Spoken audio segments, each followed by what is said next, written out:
Meanwhile, the Dark Angel chants a creepy spell, priming its next strike. As the beast surges forward, the redhead screams at her friend to run for her life. Suddenly, a dark-haired guy steps up, coldly telling her to move. She watches in utter disbelief as he calmly preps an attack. With zero hesitation, this mysterious stranger completely obliterates the monster with one single punch.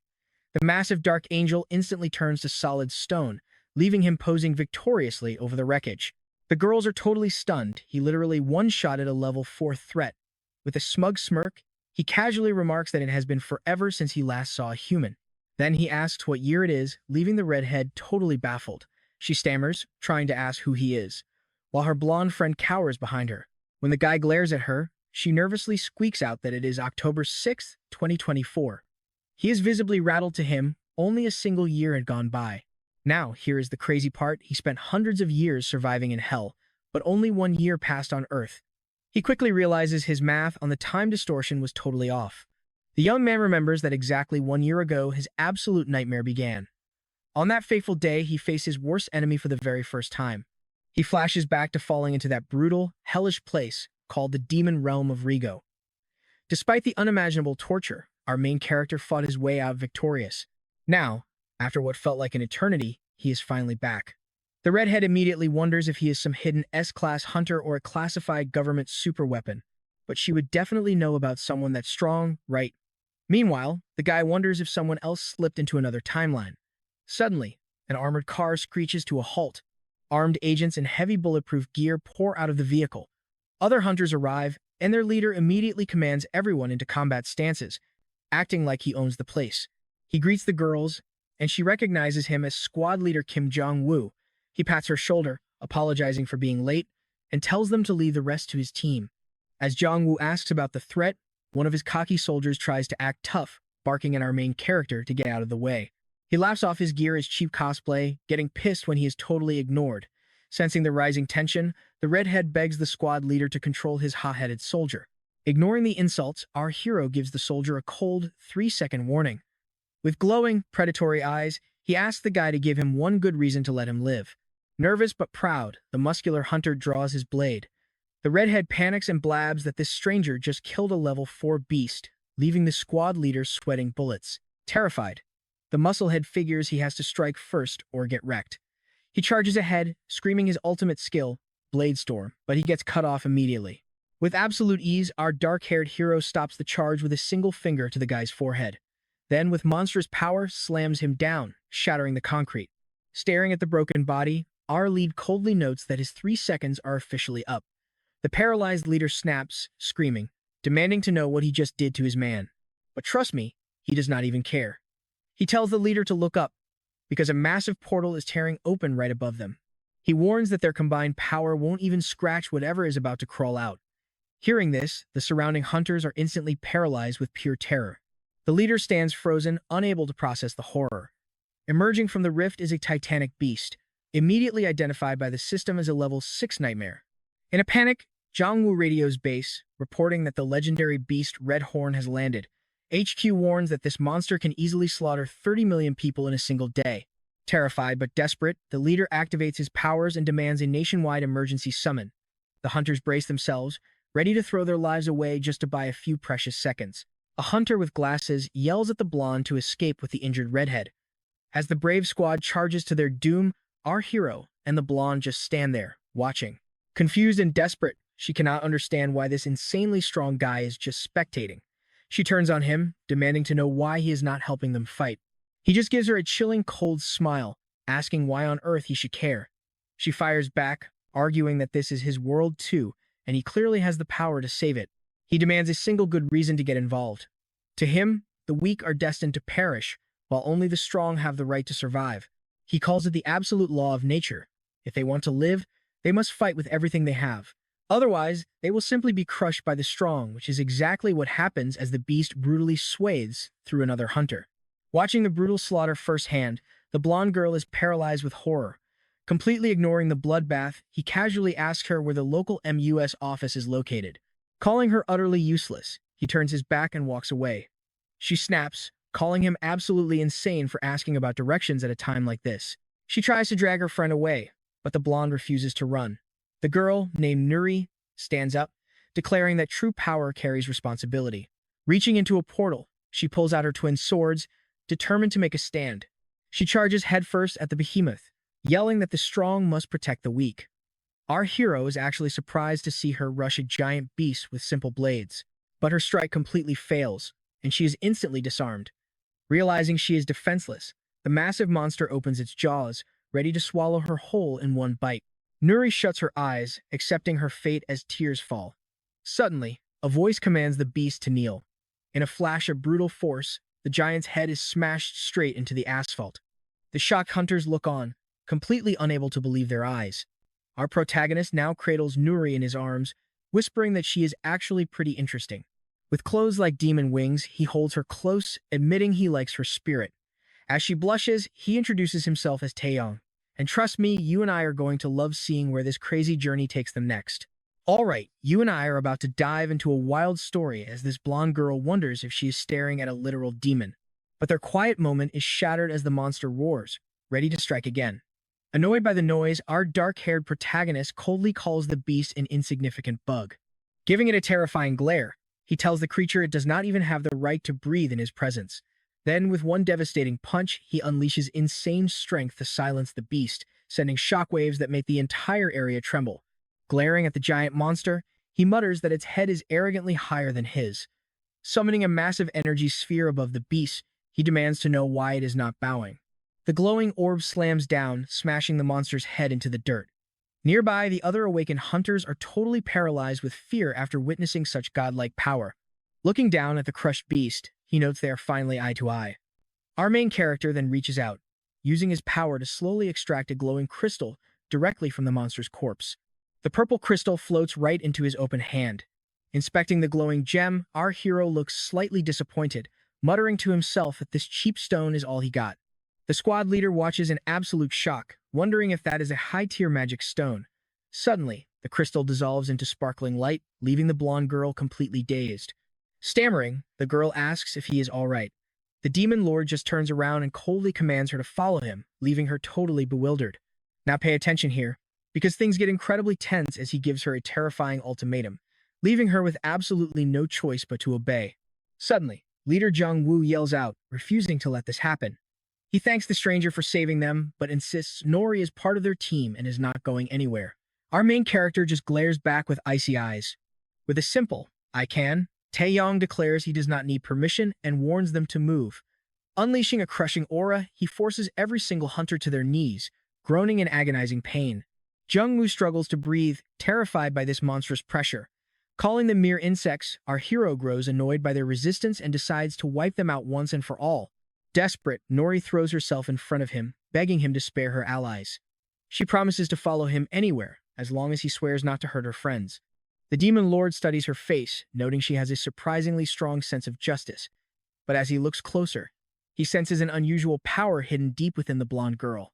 Suddenly, glowing system screens pop up, displaying her stats. His eyes widen as he realizes she possesses a dual class, a trait incredibly rare, even in the demon world. Even with her weak current stats, he knows he can train her into a beast, declaring she has been chosen. He reaches out, and as she hesitantly takes his hand, she suddenly screams in pure agony, but he tells her to stay calm. Keeping a firm grip, he explains that this is just a binding ritual, and it will actually help her in the end. Suddenly, a massive surge of crimson energy shoots into the sky, forming a colossal pillar of light. The surviving hunters watch from afar, completely stunned, wondering what kind of madness they are witnessing. Later, we see a purple-haired healer patching up leader Jung-woo and the injured hunters. Nearby, Serena is filling in the rescue team captain, Sunho, about the situation. "I know what you were thinking, how could a single guy pull this off?" Serena can barely believe it either, revealing that this monster is named Taeyong. She adds that the guy was searching for the NWS office, which immediately makes Captain Sunho look incredibly stressed. Serena asks if they plan to hunt him down, but warns them it is a suicide mission. None of their hunters would stand a chance against a powerhouse like that. As the duo approaches a tall building, Taeyong asks if this is the place. The nervous blonde nods, secretly wondering if she can somehow leak her current location to her friends. She starts thinking about transmitting her coordinates right now. But as if reading her mind, the demon lord tells her not to bother, instantly freezing her with fear. He admits he knows her exact thoughts, predicting that her red-haired friend will definitely send backup. but he coldly adds that anyone who shows up will just get crushed like an ant. Turning to her, he warns that escape is impossible because she belongs to him now. He commands her to lead the way, and with no other choice, the blonde reluctantly agrees. Tears welling in her eyes, she points ahead and silently guides him. Standing before a door, the dark-haired boy stares at an old photo, softly calling out for his grandmother. He whispers that after hundreds of years wandering through the brutal demon realm, he has finally returned. Looking at her picture, he admits he never forgot her, not even for a single second. Determined, he vows to find her right now. But suddenly, Nori gasps and points inside the office. Opening the door, they are met with a scene of absolute destruction. Seeing the ruined room, pure rage consumes him as he roars, demanding to know who did this. Meanwhile, a heavily armored vehicle speeds toward the building. Inside, Leader Sunho explains that he dug up info on someone named Taeyong. The records match the office address perfectly, confirming it is the exact same guy. The red-haired girl giggles, revealing his full name is Ban Taeyong. Hearing this, Serena completely loses it, bursting into laughter at how funny and outdated his name sounds. The purple-haired healer adds that the records show he is just an ordinary student, not an awakened hunter. Suddenly, Sunho remembers a brutal clash between the Daga and Ilsum guilds. Panicking, he realizes this situation is way more dangerous than they thought. They need to hurry before a disaster unfolds. Back at the office, the furious demon lord demands answers, making Nori sweat. She nervously explains that she does not know everything, but a massive war broke out between the top awakened guilds. She adds that they tried to intervene, but multiple buildings collapsed during the chaotic battle. Tragically, many innocent people could not escape in time and were buried under the heavy rubble. Our hero drops to his knees in the ruins, crying out for his grandmother with overwhelming grief. Clutching her photo, his mind drifts back to sweet childhood memories, piggybacking her while she lovingly complained about her weight. She had worked so hard for him, and back then, he eagerly promised to buy her a beautiful home one day. But now, he is left mourning the life they were supposed to share. Nori watches from a distance, feeling his crushing sorrow. Suddenly, a dark, suffocating aura erupts around him as he growls, asking who did this. Consumed by absolute rage, he demands to know which bastards would hurt his only living relative. His anger boils over, questioning what kind of monsters could commit such an atrocity. Suddenly, he stops as he senses someone approaching. Leader Sunho steps forward, formally introducing himself as a member of the White Tiger Intelligence Department. Bowing, he asks to talk, secretly sensing a massive amount of energy radiating from the boy, estimating him at Class A. But the Demon Lord coldly warns them to get out of his way. Sunho quickly adds that the culprits belong to the Society of the Awakened, though their names are unknown. Taeyong coldly replies, "I see. And that is where we leave it, with our hero marching off alone. You and I both know the Society of the Awakened has no idea what is coming. You and I are about to watch this fight explode because Sermon warns they might actually pull it off." Panicking, Smo orders his squad to stop him at all costs. The squad starts complaining immediately, whining about how boring it is to deal with some random nobody. A cocky kid in a beanie mocks him, throwing stones to see if he is truly an awakened hunter. But the rocks instantly disintegrate, leaving our demon lord completely untouched. Seeing this, the rest of the squad realizes this target is on a whole different level. Another hunter leaps in, swinging a massive weapon right at him. But the strike does absolutely nothing, and our hero does not even blink. The attacker freezes in shock as Taeyong casually catches the blade. With one effortless flick, our main character sends him flying, making the beanie kid scream at everyone to stop attacking. Using an invisible barrier, our hero blocks the next strike with ease. Suddenly, gravity slams the beanie kid flat against the dirt as the demon lord demands they clear his path.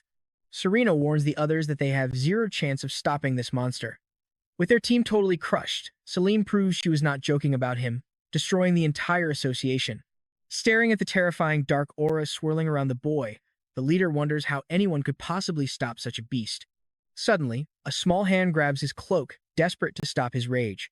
The blonde girl begs her master to stop this madness, but the demon lord coldly asks if his own servant dares to defy his direct commands. He recalls the soul engraving ritual he forced upon her.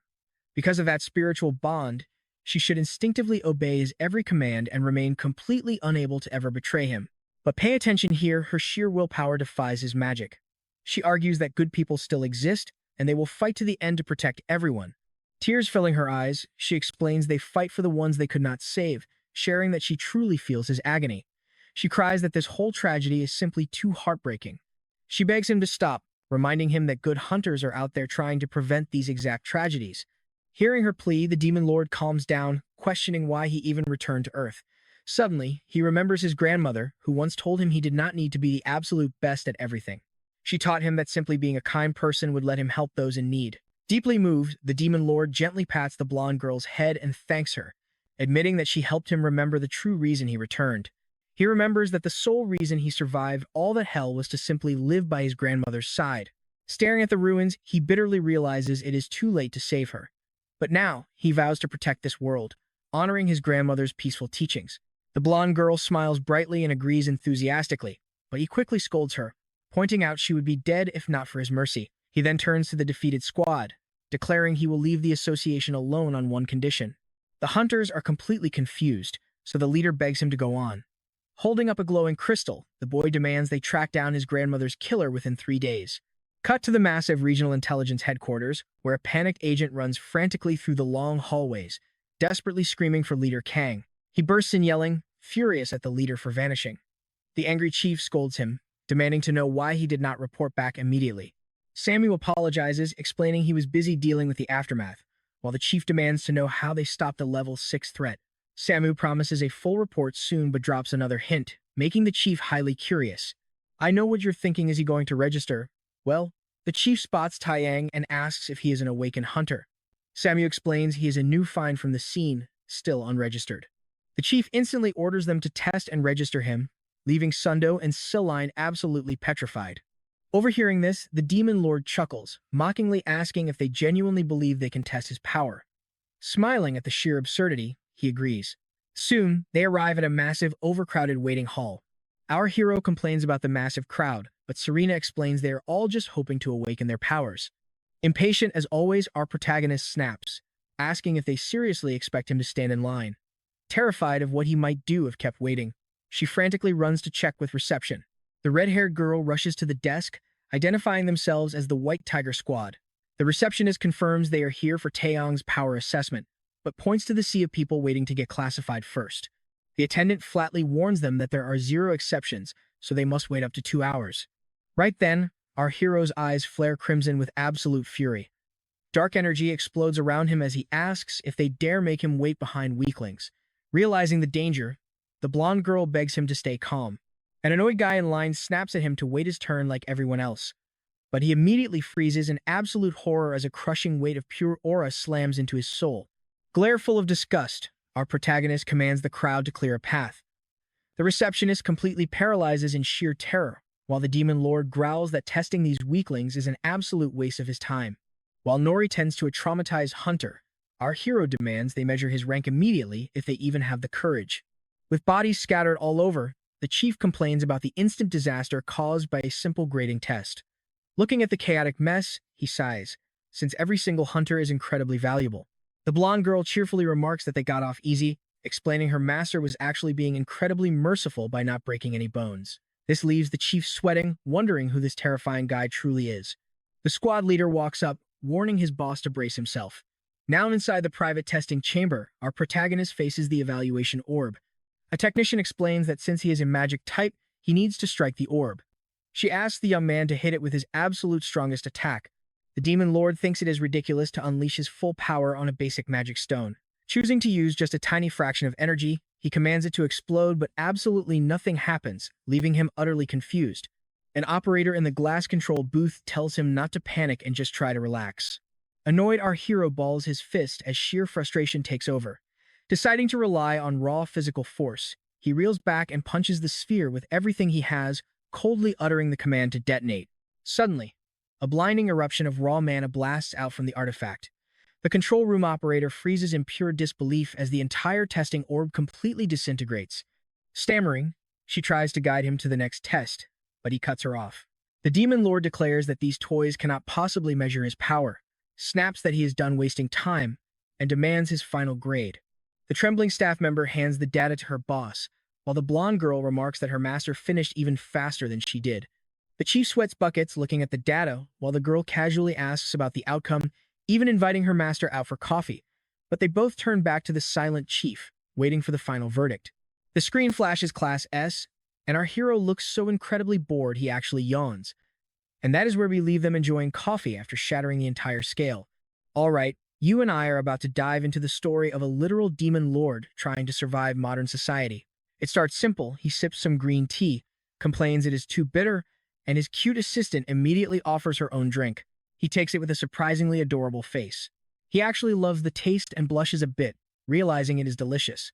That is when Nori asks her master what his type is. Our dark-haired protagonist replies that he is probably a magic type, leaving her totally confused. He explains that since arriving in this world, he has only used basic strength enhancement, not his actual magic. He recalls his system prompt stating his powers are suppressed outside the demon realm.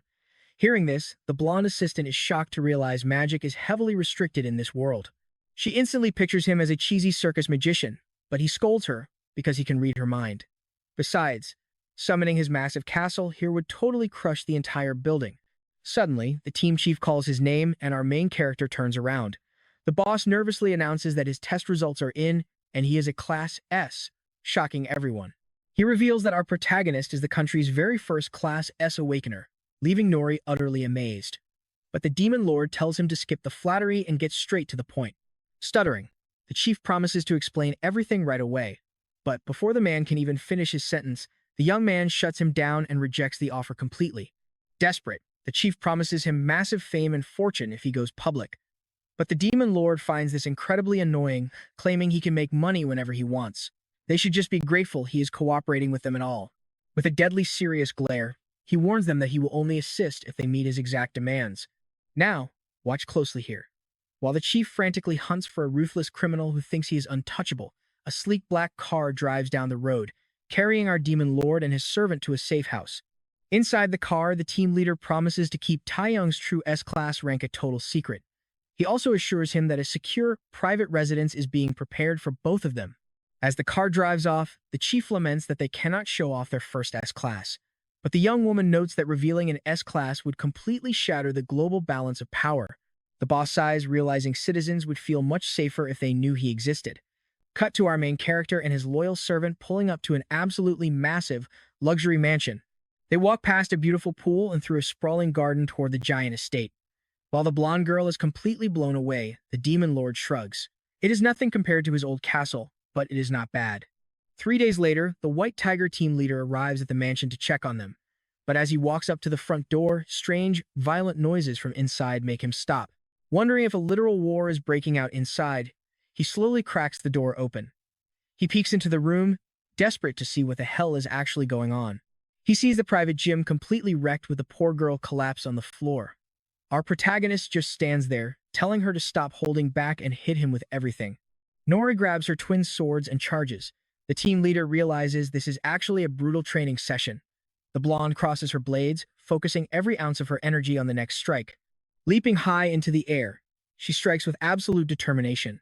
She rains down a heavy aerial assault, while her master just watches calmly from below as the dual blades come crashing down. But he catches her swords bare-handed, leaving her completely stunned. With a swift flick, he tosses her back. She slides across the floor on her knees, trying to find an opening. But she whimpers in pain, prompting him to call off the training session for the day. He tells her that although she is still weak, she is improving, so she must keep pushing forward. To truly serve him, he knows she has to reach S-Class. Let's pause here, because Nori suddenly mentions his deadline is today, which makes the guest hiding behind the door extremely nervous. She softly asks if he is truly planning to execute them all. He says he gave them plenty of time, but she pleads that those are still human lives he should protect. Her words echo in his mind, prompting him to admit he hasn't heard anyone say that in centuries. It reminds him of the brutal demon realm, where life meant absolutely nothing. He gently reassures her that his plan is not just mindless murder. This is righteous vengeance for his grandmother, and a brutal warning to ensure nobody ever crosses him again. He argues that sacrificing a few bad apples will save countless innocents in the long run. She reluctantly agrees, while he silently wonders if he has grown soft in this peaceful world. The team leader suddenly bursts into the room, shouting that he could not handle their intense conversation. He came to deliver a package, but the young man complains he should have just called. Flustered, the leader explains he wanted to drop this off in person. He notices how much the girl has grown, wondering if it is all thanks to training under our overpowered protagonist. Annoyed, the demon lord snaps that he hates wasting time, forcing the leader to quickly apologize. He hands over a classified folder containing the completed investigation report. Opening the file, our main character discovers the culprits are from the notorious Ilsong Guild. They used to be a petty street gang until their leader awakened, turning them into a group of superpowered criminals terrorizing innocent citizens. The leader helplessly explains that they cannot touch them because the guild is protected by the association. Slamming the folder shut, the demon lord mutters that trash like them exists in every world. He tells the leader that he can clean up this garbage without getting his own hands dirty, then turns to Nori to ask if she knows what must be done next. The blonde looks briefly confused, but the realization quickly dawns on her. He tells them to wait right here, because his sweet revenge is finally about to begin. Meanwhile, the ruthless boss of the Ilsong Guild is celebrating taking over another district. The smug leader, Kim Gilte, openly mocks the National Intelligence Service. Boom! A massive explosion from the heavens suddenly rips through the building. Absolute chaos erupts inside as guards scramble to protect their boss, who storms outside, screaming in pure rage to find out who did this. Outside the headquarters, the thugs stare up at the sky in absolute shock. Floating above them is a massive message written in blazing fire, demanding they pay for all their sins. The guild members panic instantly, screaming in terror. Pointing up into the sky, they yell for their boss, realizing there is a terrifying figure standing right in the middle of the flames. Hovering in midair, the demon lord coldly asks if they are the Ilsong scum. He commands them to confess their crimes and beg for mercy on their knees, promising that only then will he grant them a painless death. The entire guild is completely frozen in place, utterly paralyzed by this overwhelming show of power. Pointing up at the demon lord, their leader yells that they are going to tear him apart. Believing this is his golden opportunity to rise up in the ranks, one foolhardy thug charges forward to attack. As the thug screams insults, our protagonist descends from the heavens, looking down at them with absolute disgust. Taeyong lands with an earth-shattering thud, warning them this is their absolute last chance before he gets serious. Terrified, the criminals tremble, wondering what kind of monster they are dealing with. One of the cowards loses his mind completely, screaming that he is getting the hell out of here. But our main character coldly asks who said they were allowed to run. He flings a massive steel beam, instantly skewering the fleeing thug. The guild boss stands paralyzed by the sheer brutality. The demon lord notes they missed their chance for a quick death. And honestly, you and I can see the boss is completely paralyzed by this monstrous, godlike power. Alright, you and I are about to dive into the story of a completely overpowered demon lord returned to Earth. It starts with this cowardly guild boss running away, leaving his men behind. Our dark-haired protagonist just laughs, mocking the coward's pathetic retreat. Realizing this world is just as corrupt as the demon realm, he unleashes his magic. In a split second, an explosion rips through the building, leaving the walls and floor absolutely shredded. Inside the safe room, emergency shutters slam down and lock. The panicked boss boasts that the walls are reinforced with magic stones, making them completely immune to any normal attack. Furious, the boss fumes, convinced this is payback for a failed mission. His right-hand man frantically asks how many guards are left, realizing he already sent most of them away. Suddenly, the remaining hunters gather, confident they can handle an A-rank threat. But the moment they lay eyes on our protagonist, their confidence shatters into pure, screaming panic. Realizing he is a high-level awakened, they all rush him at once. Our dark-haired anti-hero just smiles, loving the challenge, and dares them to bring everything they have. As he casually steps forward, he warns them that their weak powers can never match his own. He easily tears through them, leaving the guild members screaming in agony. Safe inside their bunker, the boss and his assistant listen to the horrific sounds in absolute terror. They freeze in dead silence as the boss plots his next move. Outside, another blast rocks the hallway.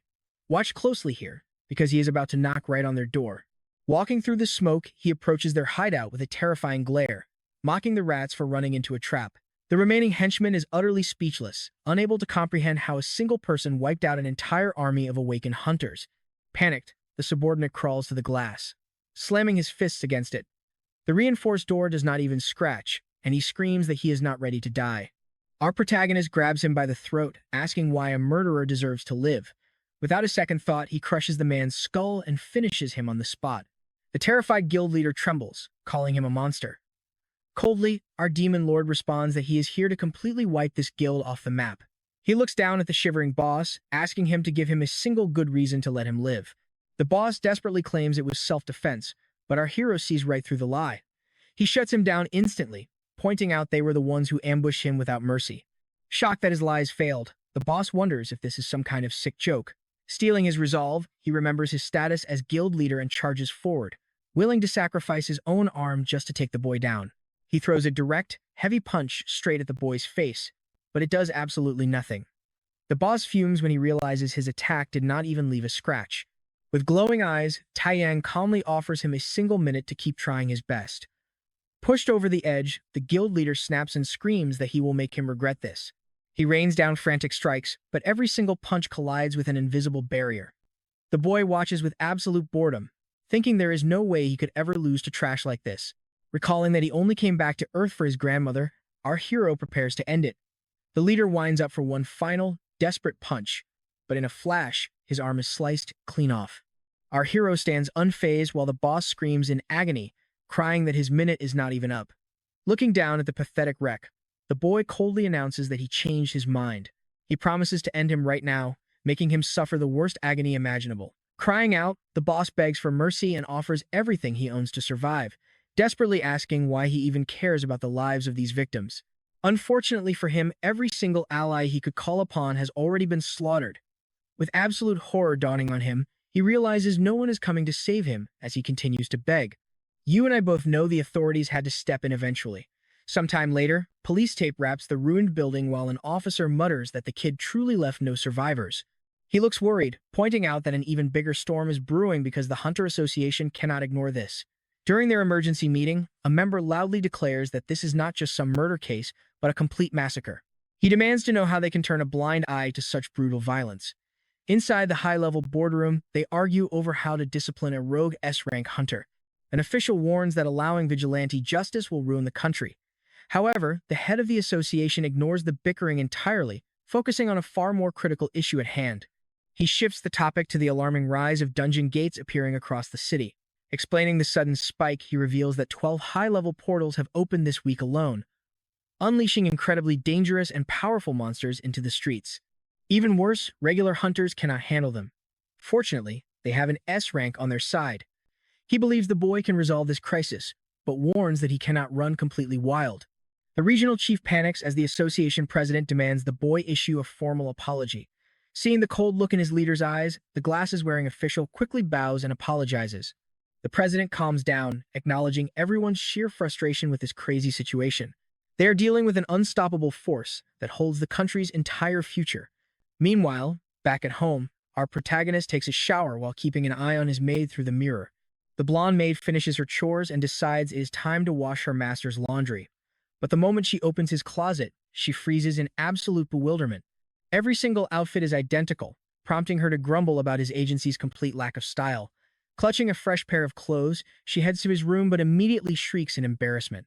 Taeyang is drying his hair with a towel, casually asking why she is yelling.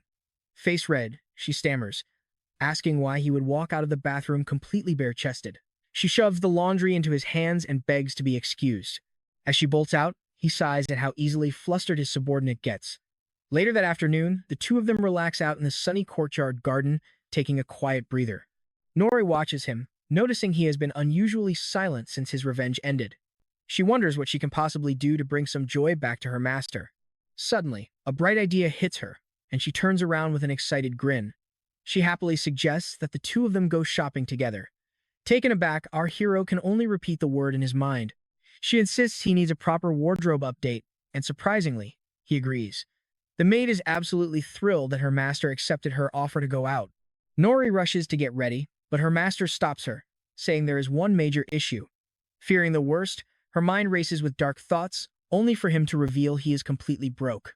Nori offers to pay, but his pride prevents him from accepting. Instead, he summons a glowing purple crystal, proudly declaring that a demon lord never begs for cash. Gazing at the jewel, he notes that selling this single mana stone will solve all their financial problems. A bit later, the pair arrives at a massive skyscraper downtown. She explains that this place is a highly classified black market, run by the intelligence agency. It is where top government agents and powerful awakened gather to trade.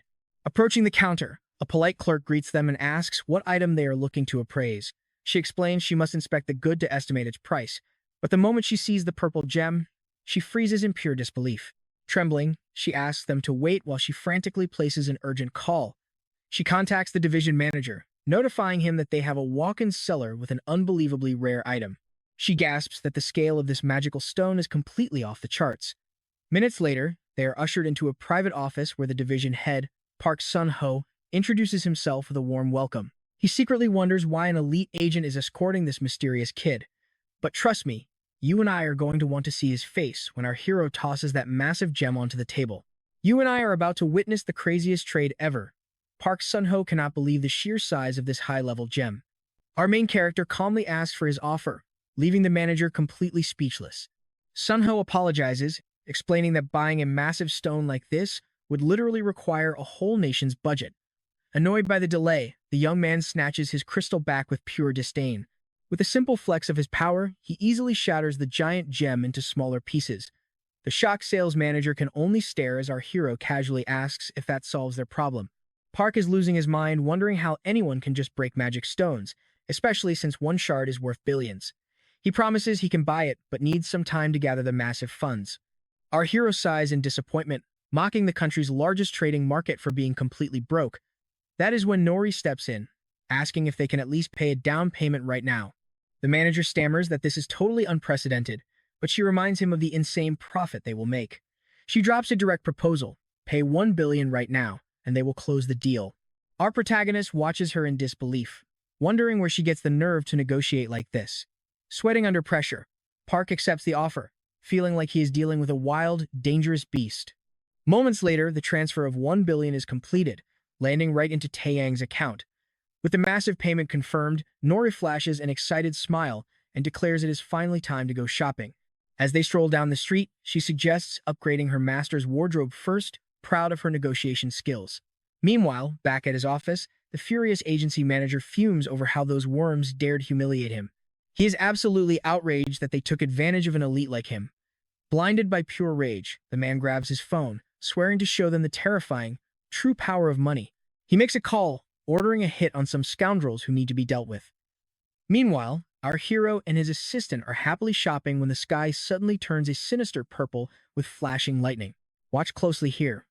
While that terrifying purple energy begins surging across the city sky, oblivious to the danger, the girl is just super excited, staring at all the luxury clothing stores. She excitedly points at a high-end boutique, dragging her master toward the entrance. But the young man sighs, telling her to shop for herself first, since he does not need any new clothes. She immediately rejects the idea, insisting that today is strictly dedicated to upgrading his style. She grabs her master by the arm, practically pulling him through the doors of the fancy store. She drags him inside, declaring that today he is going to dress like royalty.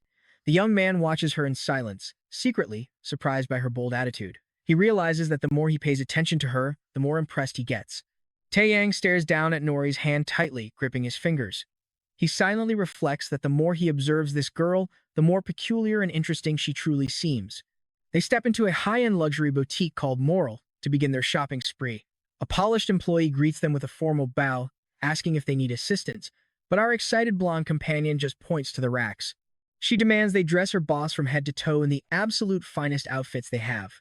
Meanwhile, our overpowered hero can only complain about how incredibly boring shopping is. Outside, a massive, ominous portal continues to expand, pulsing dark purple energy. But inside, the store staff proudly announce they have completed the ultimate makeover. Nori is left utterly speechless, completely stunned by her master's handsome transformation. Looking at his sleek suit, the protagonist mutters that he is not used to dressing up like this, awkwardly asking her for an honest opinion. Blushing furiously and stammering her words, she exclaims that he looks incredibly handsome. She repeatedly swears she is telling the absolute truth and that the classy look suits him perfectly. She happily squeals that she cannot wait to brag to everyone that this gorgeous man is her master. He awkwardly adjusts his stiff collar, still feeling pretty uncomfortable in the fancy suit. He declares it is time to go, but she is totally confused by his rush, asking if he does not even want to look in a mirror. He simply shrugs and says it is unnecessary. The master casually says that her opinion is the only one that matters, and now they need to buy her some clothes. Flushed red, she realizes he actually liked it, and she got exactly what she wanted. He tells her to hurry up, and she eagerly agrees. After hours of shopping, they take a break at a local cafe to rest and get some drinks. Grinning from ear to ear, Nori holds her shopping bags, thrilled with the entire day. But wait, look at her face. Her eyes suddenly widen as she spots something bizarre happening in the sky. She looks up, completely frozen by the terrifying sight directly above them. Our hero stares up at a massive, swirling purple rift that has suddenly manifested over the city. Around them, pedestrians stop dead in their tracks to witness this terrifying phenomenon. She asks what is happening, and he coldly confirms that a dungeon gate has just opened. He notes with a frown that this is a type of portal he has never witnessed before, and right on cue, a bizarre, massive red creature begins to slowly creep out. A colossal, terrifying eye peers down at the city from deep inside the dimensional rift. Nori panics, crying out that an unannounced gate outbreak is worst-case scenario. Pale with fear, she realizes this is an entirely undocumented portal. She explains that these rogue gates only bring massive disasters or god-tier enemies, instantly remembering a legendary monster from a past undocumented outbreak. She hangs her head in dread as her master prepares to speak, while terrified citizens on the streets stare at the heavens in absolute panic. He calmly states that whatever is coming out is far stronger than any enemy he has ever encountered on Earth. Above them, the crimson monstrosity continues its slow descent into the city. Terrified, the girl dials for backup, screaming that they are in deep trouble with an unranked gate about to burst. Suddenly, the beast's giant, scaly arms stretch out of the rift, throwing the crowd into sheer chaos. Yet our main character just stares up with a challenging grin, basically daring the monster to step up. Finally, the head of a massive, razor-toothed red demon breaks through. The creature lets out an earth-shattering roar as it fully materializes over the city, instantly crushing surrounding buildings and sparking absolute chaos. Nori screams into her phone that the gate is fully open and everything is spiraling out of control. Desperate civilians run for their lives, screaming at everyone to get out of the way. Amid the stampede and blinding dust, a terrified mother loses her grip on her little daughter. The dispatcher on the line frantically asks what she meant about the civilian evacuation. The voice keeps shouting, begging her to respond, but the young girl is frozen in complete shock. She stammers that her master will handle the evacuation and hold the line until reinforcements arrive. High above, the menacing demon lord grins wickedly, clearly thrilled by all the panic below. Nori looks at him with pure terror in her eyes, calling out his name. But with his eyes glowing a menacing red, our hero just unleashes a sinister, bloodthirsty grin. The protagonist immediately recognizes this thing as an arrogant, brainless dragon beast. It brings back memories of his battles in the demon world, where he ripped one of their throats out. Staring at the portal, he realizes that the time has finally come to battle a worthy opponent. A massive magic circle forms around him as he prepares to unleash his full power. Desperate, the girl screams out her master's name, trying to snap him out of his battle frenzy. Surprised by her tearful plea, he halts his magic in shock and turns around. With tears streaming down her face, she begs him to prioritize saving lives first. Trust me, seeing her cry like this completely catches him off guard. Meanwhile, that lost little girl is crying in the middle of the ruins. Our protagonist looks down at a line of ants crawling near his boots. He remembers his own words when he first crossed over, believing this entire world was far too weak. Recalling how even the door handle turned to ash, he believed nothing here could withstand him. But looking back at his crying partner, he realizes things might be changing. You and I are about to see just how ridiculously overpowered our main character is. Staring at the young blonde, his mere touch shatters her like glass, proving humans cannot handle his strength. This entire world is just too fragile. To him, humanity is just a sandcastle full of ants. Back in reality, panicked crowds flee the chaos while he stands completely still. With red eyes glowing, he admits their sheer weakness seriously irritates him. He remembers the harsh demon world, where only the strongest survive by devouring the weak. To a demon lord, showing pity is a useless luxury and protecting others is just a fool's game. But this peaceful world breaks that natural law, which deeply annoys him. Finally, tired of holding back his immense power, he decides he is done living under wraps. After all, this is the first worthy opponent he has faced in centuries. Floating in a dark, swirling aura, he declares that nobody can stop him now, until her desperate cries snap him back to reality. With a terrified face, the young woman begs her master for help once again. Tears streaming down her face, she clasps her hands together and pleads for him to save the innocent civilians. Up in the sky, the red beast roars, unleashing waves of pure destruction. Huge chunks of the ruined department store rain down, and she wonders if she can somehow shatter all the falling debris. Leaping into the air, the blonde duel wields her twin blades to intercept the falling rubble. Spinning gracefully, she shatters several massive rocks to protect the terrified citizens directly below. But panic sets in as she realizes she cannot stop everything by herself. She screams as massive rocks plummet toward a mother and child, but an invisible shield suddenly blocks the impact. Neri stares in absolute shock. Our protagonist actually used his spell to shield the mother and child, and then detonated the remaining falling rocks before they could touch anyone. She stares at her master in complete disbelief. Giving her a cool, reassuring smile, he simply orders her to evacuate the survivors. He drifts into the air, radiating pure power, while she watches him from below. He realizes he is getting soft, almost letting his own subordinate handle everything. Shrouded in blazing purple fire, he declares he will not be a useless ruler. Grateful, she thanks her master and rushes off to guide the crowd to safety. A slight blush creeps onto her face, secretly thrilled to be executing his direct orders. Blades drawn, she directs the fleeing crowd to safety, shouting for everyone to follow her lead. High above, our hero admits to himself that he is only doing this for her sake. A few seconds of effort to help his subordinate is fine, but pay attention here, because there is a massive catch. This threat is far from over. Gazing up at the sky, he mutters how much he hates that annoying creature hovering over his head. Right then, massive, dark shadow wings begin to sprout from his back. With an intense crimson light flashing, his wings fully unfurl as he begins to float. Powered up and ready to face the threat head-on, he flies toward the dimensional portal, noting that the giant beast seems trapped inside. The colossal eye of the monster glares down at the demon lord in absolute fury. But with a smirk, he tells the creature he is going to help pull it through. Grabbing the dragon by its giant snout, he delivers a punch of pure godlike power, launching it straight into outer space. Below, everyone stares up, completely dumbfounded. Up in orbit, they can finally unleash their full power without any casualties. Wrapped in a brilliant trail of light, he smiles and blasts off right behind it. The evacuating crowd watches the bright beam streak into the stars. Instantly, the combatants are floating in the vacuum of space high above Earth as the dragon frantically searches for him. Our hero teleports right before its eyes, mocking the beast for finally waking up now that they are isolated. Eye-glowing, he observes that this is an incredibly ancient dragon. He warns the beast not to disappoint him as they face off in tense silence. Suddenly, a system screen pops up, revealing details about the legendary creature named Karos. The system log reveals the beast went rogue and broke planar laws because of a pact. He wonders if this ancient dragon willingly threw its life away for a contract, just as the monster charges a deadly blue energy sphere in its throat.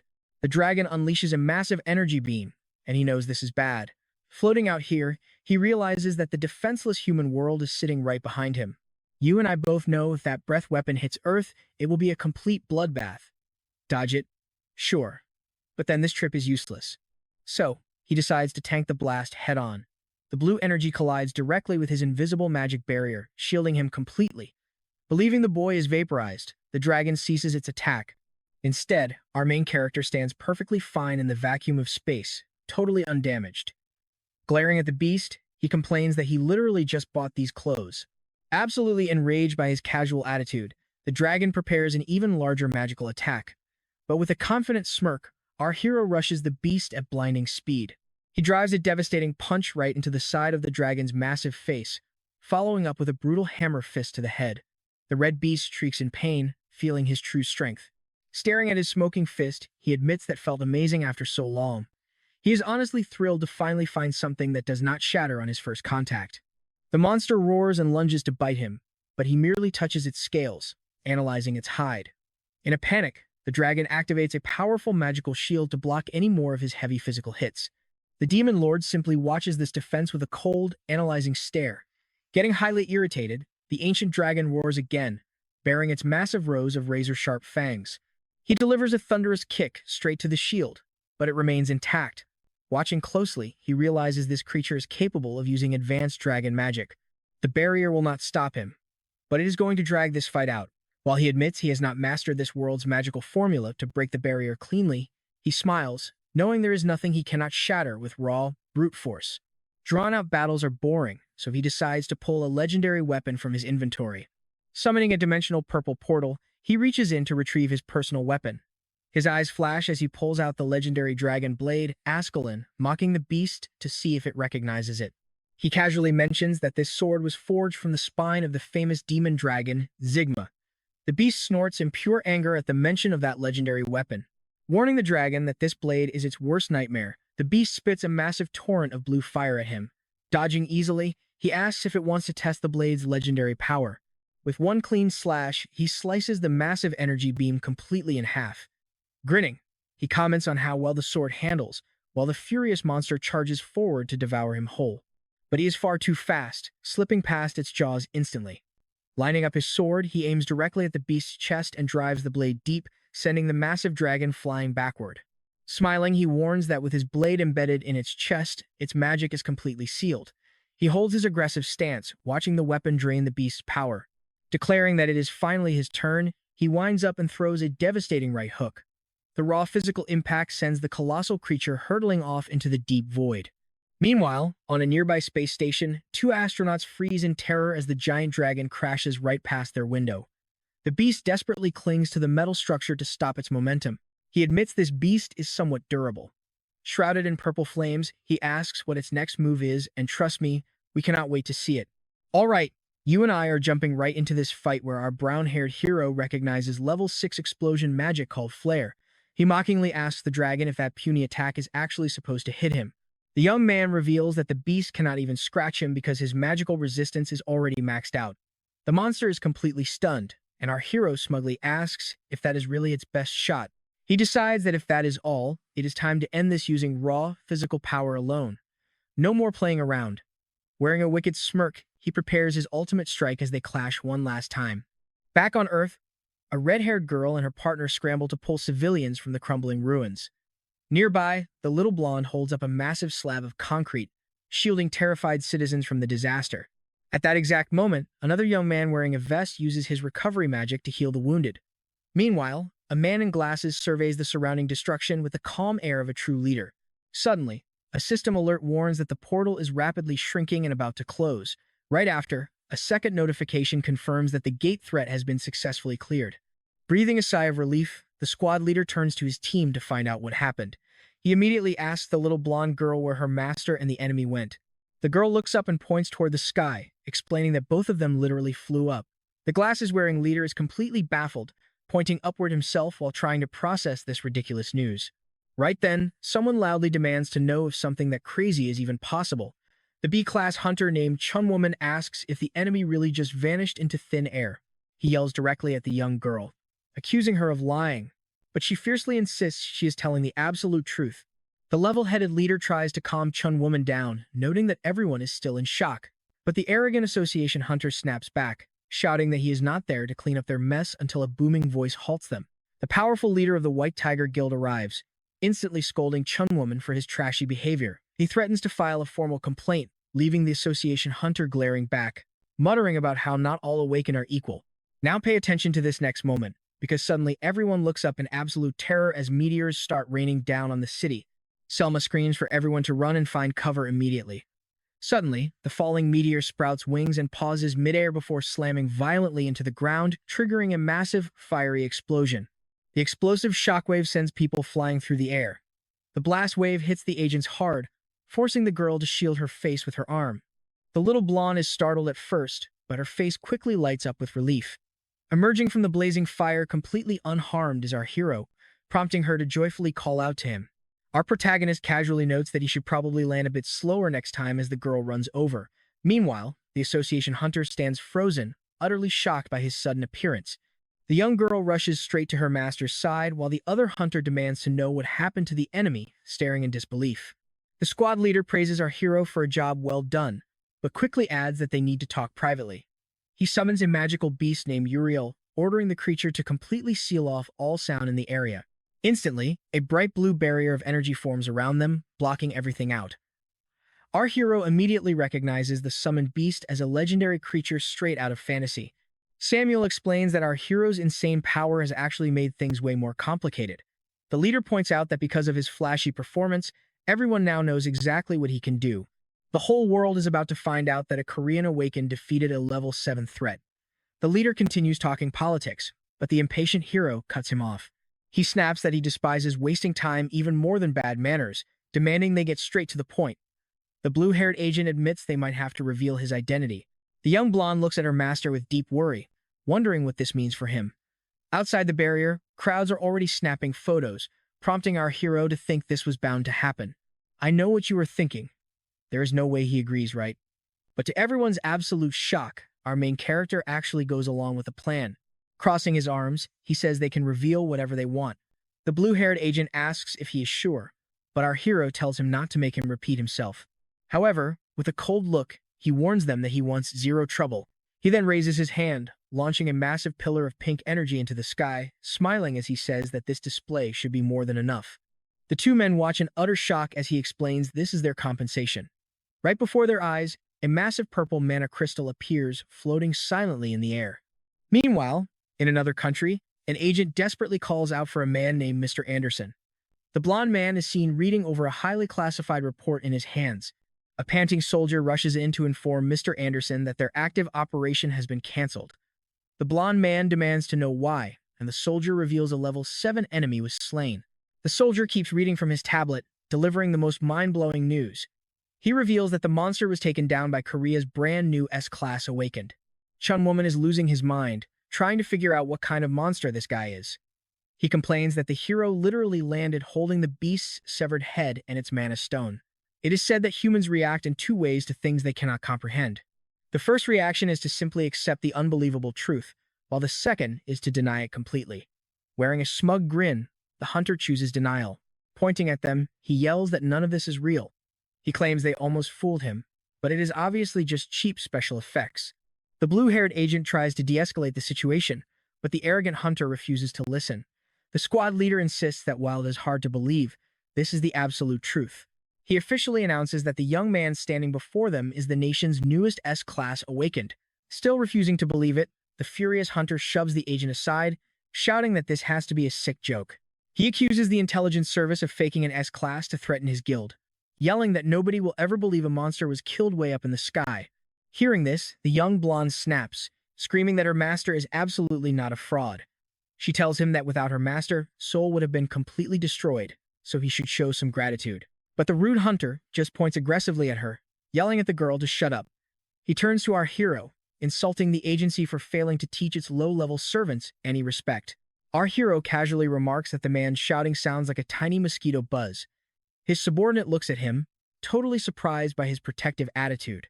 Suddenly, the dark-haired man unleashes a terrifying aura, asking how he dares insult his servant. With his eyes glowing a deep crimson, he coldly warns that he is not a generous person. The hunter begins to shake in absolute terror as our hero delivers his warning. He commands the terrified hunter to never speak ill of him or his people again. If he does, he will face a fate far more painful than anything he can imagine. The hunter feels completely powerless in front of this literal demon lord, collapsing to the ground in fear. Turning his back with a bored expression, our hero tells his servant it is time to leave. The young woman nods and follows her master as he walks away. The blue-haired agent silently watches while the pathetic hunter weeps in terror on the cold floor. As the agent tries to process this madness, we get the official announcement that Mr. Taeyong Byanti is Korea's first-class S. Trust me, we are just getting started. All right, you and I are diving straight into a world where a massive gate crisis just got settled. At headquarters, the agent confirms our main character is officially a superstar. He just smiles, completely unbothered by any potential fallout. Seeing this, his blonde assistant proudly reminds everyone that her master is one of only 9 Class S awakened on the planet. She adds that absolutely no group in the nation would dare touch him now, while the squad leader stares at his tablet, admitting that was their biggest worry. Without high-tier heroes, Korea was basically defenseless against foreign superpowers. Japan and America tried to stick their noses in, but our main character handled the entire mess single-handedly. Still, the agent warns that rival nations won't just stand by. They will try to take him out. To counter this, the suited official suggests gathering allies, revealing that America's elite wolf team wants a meeting. But our hero instantly passes. The agent is shocked by the rejection, but the dark-haired youth just crushes his soda can, declaring that even the world's strongest are nothing to him. He is honestly just annoyed that his rare day off is completely ruined. He tells the agent to stop wasting his time with such pointless, boring business. The young woman panics, wondering how on earth she can convince her stubborn master to change his mind. Then, suddenly, a brilliant idea sparks in her brain. Remembering what actually grabs his attention, she cuts in to ask the agent about the American Wolf team. She specifically brings up their heavy hitter, Anderson, who is literally the strongest awakened alive. The official confirms it with a surprised nod. Yes, the legendary warlord Anderson himself is personally traveling across the globe to attend this very meeting. Even better, the American giant specifically asked for him. A slow smirk spreads across our hero's face. Things are finally getting fun. The blonde assistant beams. She knows nothing, gets her master going like a powerhouse rival. Sure enough, the dark-haired youth agrees to the meeting. Now here's the part you and I need to watch closely. A private jet touches down, carrying the American heavyweight. 2 agents step off, with one immediately warning the other to keep his head cool and avoid starting a massive brawl. Anderson easily agrees, noting they are visiting allies and need to show some respect. But then, he reminds his team that everyone here already knows the cold, hard truth. The Pentagon gave them very specific, secret goals for this crucial operation. He tells his crew to keep those goals in mind and keep their tempers in check. The muscle-bound hunter cracks his knuckles, grinning. As the elite wolf team gathers, the blonde woman secretly plans to do whatever she wants once the timing is right. Inside the transport, one of the elite operatives reminds his partner that this is no vacation. The top brass back home handed them two distinct objectives.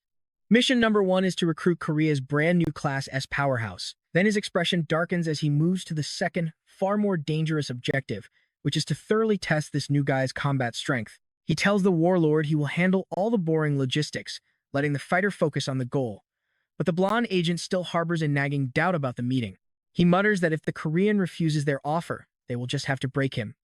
Meanwhile, our hero is totally relaxed, slowly sipping his drink without a care in the world. He sighs, complaining that the Americans are late and he is already losing interest. That is when a special news broadcast about Ryan Anderson catches his eye on his phone. The news dubs him the absolute strongest, a warrior who slashes through monsters using his legendary sword, Excalibur. The dark-haired youth feels a spark of real excitement, recognizing a genuine warrior. You and I both know what is coming next showtime. His blonde assistant rushes in to announce the wolf team has arrived, and our hero grins. A wicked smirk plays on his lips. He stands up, telling her to lead the way as she quickly guides him down the hall. The assistant gets hyped to see her old idol, but quickly remembers her master is way stronger. Meanwhile, the dark-haired youth wonders if this world lacks advanced body modification tech. He recalls the painful surgeries he endured back in the demon realm, stripping away his humanity. He battled countless powerhouses down there, but not a single one was human. As she opens the door, our hero feels a sudden wave of curiosity. He pats her head gently, quietly evaluating her growing potential. Across the threshold, the elite Americans are waiting. The warlord locks his eyes on the approaching youth, who strolls calmly toward the two figures standing by the massive window. Their eyes clash with intense energy as our hero wonders just how strong a normal human can actually get. Right then, the suited agent steps forward, warmly welcoming him to the meeting. He offers a hand, introducing himself as John H. Ullman, Director of National Intelligence. But our protagonist just stares at the open palm with absolute icy indifference. With a freezing glare, the youth completely blows past the handshake, leaving the director hanging in total silence. The American hunters watch this play out with a mix of amusement and pure disgust. Nuri quickly tries to apologize, but the director sighs and says he gets it. He smiles, realizing the young man only has eyes for the strongest fighter in the room. He then turns to formally introduce the legendary wolf team. An agent steps forward, introducing himself as Jensen, a Class A hunter. The blonde assistant is shocked by his flawless Korean, wondering if he is using translation magic. Still, the assistant worries about how her master will react. Meanwhile, the hero silently sizes up the arrogant foreigner standing before him. Seeing that cold face, the American feels completely looked down upon. He admits the kid is strong, especially after slaying that massive dragon. But the agent quickly grows furious at the disrespect. Muttering about this stuck-up brat, he shoves his ally aside, telling our hero he is getting way too cocky. With a smirk, the brute grabs our hero's hand, forcing a tight grip. He leans in close, mockingly asking if Koreans lack basic manners. The agent squeezes hard, demanding if he knows any etiquette. The assistant's eyes widen in total panic at this sudden provocation, while Brad gleefully plans to break this fake Class S right here. But suddenly, Brad's cocky grin vanishes as a wave of pure terror hits him. Nearby, the assistant just hangs her head, knowing exactly what is coming next. Without warning, our hero increases his grip, absolutely crushing the man's hand. Brad gasps in sheer, unexpected agony. Desperate to break free, the American activates his signature explosion skill. The blonde yells for the director to intervene as the entire room descends into chaos. Jensen screams at his partner, calling him a complete fool for escalating this. With a freezing gaze, our hero utters a single word: disperse. Instantly, the massive fireball fizzles away. Brad freezes, completely baffled as his energy vanishes. Our hero winds up to throw a devastating punch, but his fist strikes empty air. A blue portal saves Brad as a voice commands a halt. Drawing his legendary blade, the warlord steps forward. Trust me, you and I cannot miss what happens next. Alright, you and I are about to dive into one of the wildest Manhwa showdowns yet. The leader apologizes for his partner's trash behavior, suggesting they both just cool down, and our main character actually agrees. Agent Brad collapses to the floor, clutching his wrecked hand. Now, The main character and this legendary warlord look each other dead in the eyes, and the tension is absolutely insane. The blonde boss orders Jensen to drag the idiot out, and they quickly head for the exit. While the director panics, thinking this is a total disaster, the apprentice girl is low-key loving this epic standoff. A young assistant offers to lead the bruised agents to a healer, earning a quick nod of thanks. Once they step out, our main character is finally left all alone with the powerful American leader. Anderson apologizes again, admitting his subordinate is a hardhead who definitely just learned a very painful lesson. But our protagonist doesn't waste breath on weaklings, telling the leader to get straight to business. Honestly, the warlord finds it hilarious how casually he just labeled an A-class hunter as weak. Still, he knows the kid is right, especially since blocking a single punch shattered the guy's hand. The blonde realizes making an enemy of this guy would be a massive headache, so he gets to business. He drops the big offer, asking our main character if he wants to move to the United States. The hero instantly rejects it, making the director sweat because the Americans are trying to steal his precious S-class. The leader is stunned, but our boy won't repeat himself. Instead, he drops a cheeky provocation, saying deep down, the American wants a piece of him too. Unleashing his massive aura, he suggests a quick duel right then and there. With a confident, deadly smirk, the warlord happily accepts the challenge. Meanwhile, in the medical wing, a healer tends to Brad's broken hand. The suit-wearing agent is absolutely livid, blaming his partner for the mess, but Jensen snaps back, telling him his own trash attitude got him destroyed. Brad loses his mind, screaming that some Korean hunter just spat on the greatest team on Earth. Now pay attention to this part, because Jensen is about to spit facts. As Brad rages, Jensen stays totally chill, reminding him they are dealing with an S-class, one of the most terrifying monsters alive. For a powerhouse like that, pride is basically a birthright, and Brad needs to face reality. Jensen adds that their squad is only legendary because of leader Anderson, not because of Brad's weak self. He tells Brad to shut up and know his place before he gets killed. Brad grits his teeth, admitting he knows the truth, but he just cannot accept it. He leaps up, screaming that he will never view a Korean hunter as his equal. He rants that a tiny country could never produce an S-class, while his partner begs him to just shut up. Brad yells that if they had just one more S-class, they would never suffer this kind of humiliation. But then, Nori cuts him off, coldly telling him he is lucky he even walked away alive. The two agents stare at the blonde girl, totally baffled. With a dead serious look, she warns them that if her master wanted, they would both be dead already. Stunned by her absolute boldness, the agents stare in pure disbelief. But Brad just bursts into a loud, mocking laugh, walking up to her and sneering about what a little kid like her could possibly know about real power. The blonde ignores his mockery, stating she knows exactly one thing, her master's unmatched power. She confidently declares that he is the absolute strongest human alive. Brad laughs even harder, finding the master label hilarious. With a smirk, he tells her to enjoy her little delusion, because very soon, her reality is going to get completely shattered. He brags that right now, Leader Anderson is putting an end to her precious master's pride, and that the legendary warlord is about to crush their S-class. Cut back to the action, where the American leader is ready to strike. The blonde warlord aims his legendary weapon, the famous sword Excalibur, straight at our hero. Let's pause and look at the director, who is watching this unfold on his monitors.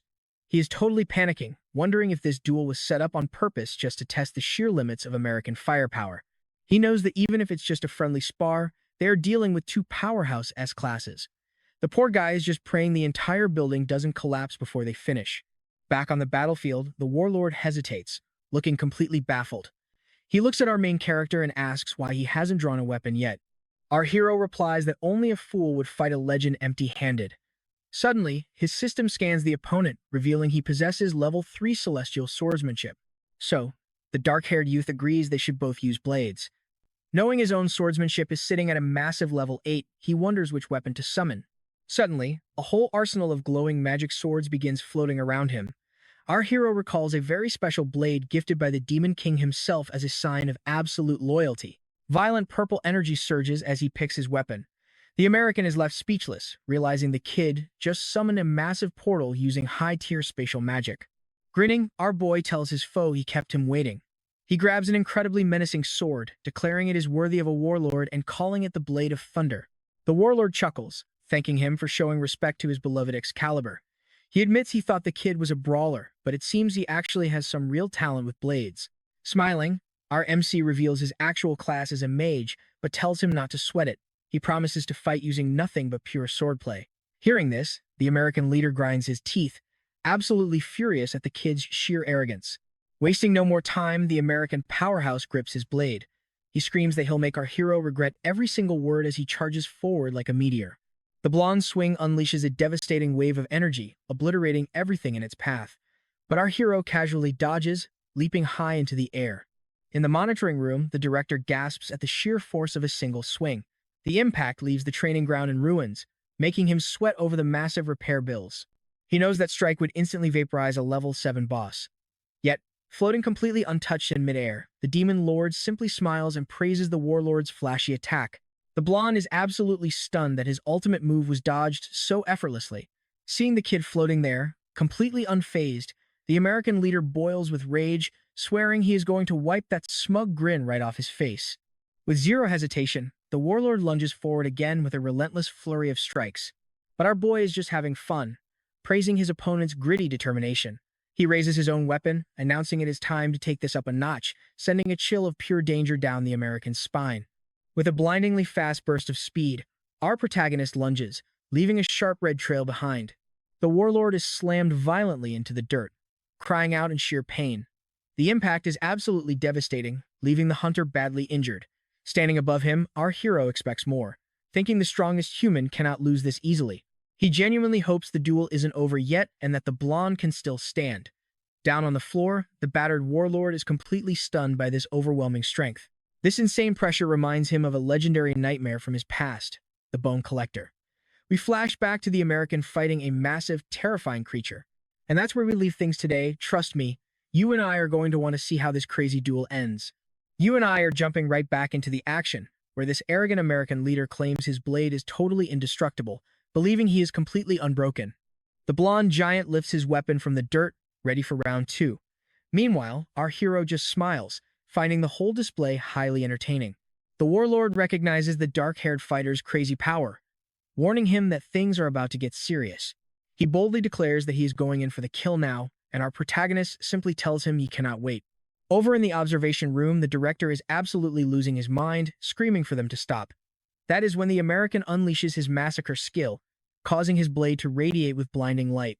The young hero feels the intense, rumbling vibrations coming from his opponent, finding it incredibly amusing. But little does he know, this American hunter's ability does far more than just vibrate his sword. With a massive swing, he unleashes a devastating attack, triggering a massive explosion of pure white energy. Before our hero can even blink, the blonde charges ahead at breakneck speed, but the dark-haired warrior just smiles, craving even more power. Wearing a confident grin, he tells his opponent to bring on his absolute best. Back in the booth, the director is in absolute despair, realizing this friendly match has turned into an all-out war. If anyone gets crippled here, it will trigger a major international incident. He desperately screams to halt the fight. While the chief and the red-haired girl quickly agree, the smart guy in glasses points out that both fighters are S-rank and only they can stop each other. Hearing this, the director slumps back, praying they do not kill each other. Celine tries to reassure them, saying the Korean powerhouse will be fine.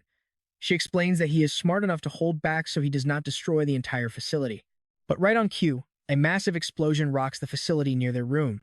The red-haired girl looks incredibly embarrassed, realizing she might have spoken way too soon.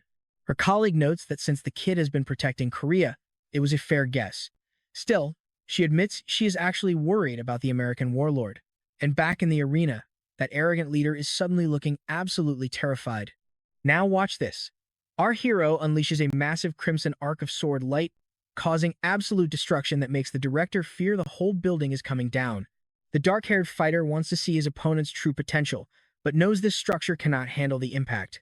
Meanwhile, the American hunter desperately tells himself that he is humanity's peak and nobody can ever surpass him. Believing the kid is no exception, the blonde charges forward with a lethal thrust. Our hero notes that his opponent is completely blinded by bloodlust, making him want to fight him even more. But knowing the innocent people inside are in serious danger, he instantly teleports right behind his enemy. Caught completely off guard, the blonde panics and swings his blade backward to strike the dark-haired warrior. However, Taein calmly blocks the strike with his own blade. With a dead serious expression, he warns him that this is not the place to continue their clash. As they lock eyes, the heavy tension in the air becomes completely suffocating. The American leader feels a sudden, terrifying aura radiating from his opponent, leaving him paralyzed with fear. In that split second, the warlord realizes he is facing actual, imminent death. Our hero's violent red energy quickly surges toward the trembling leader. The blonde cannot believe he is actually feeling raw terror from a single strike, refusing to accept that Anderson, the world's strongest hunter, is shivering in fear. Angrel screams that this cannot be happening, completely rejecting his own weakness. Driven by pure desperation, he unleashes a massive gale force attack directly at our protagonist. But the dark-haired young man effortlessly shuts down the attack with his strange, dark purple energy. The American leader is left utterly dumbfounded by what just happened. Then, out of nowhere, his hand gets sucked into a miniature black hole. He shrieks in agony, utterly confused, while our hero coldly reminds him that pride is a luxury reserved only for the strong. He calls the blonde a weakling who arrogantly pretends to be the world's savior, pointing out that he cannot even defend himself right now. Talk about a massive reality check. The American hunter is violently slammed into the concrete, leaving the control room in absolute panic while our hero stands victorious over his broken body. Smiling down at him, the protagonist calmly mentions that the move he just used is called back smash. Meanwhile, the sheer force of their battle rattles the streets outside, leaving citizens looking up in utter terror. Elsewhere, a suited businessman and a blonde girl feel the ground shake and immediately go on alert. The man chuckles, telling the young girl that the real show has finally started. He starts mocking her, telling her to say her final goodbyes because her beloved master is currently getting pulverized by Anderson. He smugly adds that the kid is probably on his knees begging for his life right now. This sends the girl into a quiet rage, refusing to stand by while he insults her master. The suited man is instantly shaken by her sudden burst of raw power, catching his partner off guard. Jensen notes that while the girl seems incredibly strong, she is only a B rank. Still, the arrogant man in the suit barks at her, asking if she actually wants to fight him. The girl gladly accepts, determined to put this loudmouth in his place. In her mind, she remembers her master's golden advice to always stand tall and project absolute dominance. He had told her to never underestimate her opponents, but to never, ever run from a fight. Standing her ground, the blonde summons a massive sword, warning the man he is about to regret his words.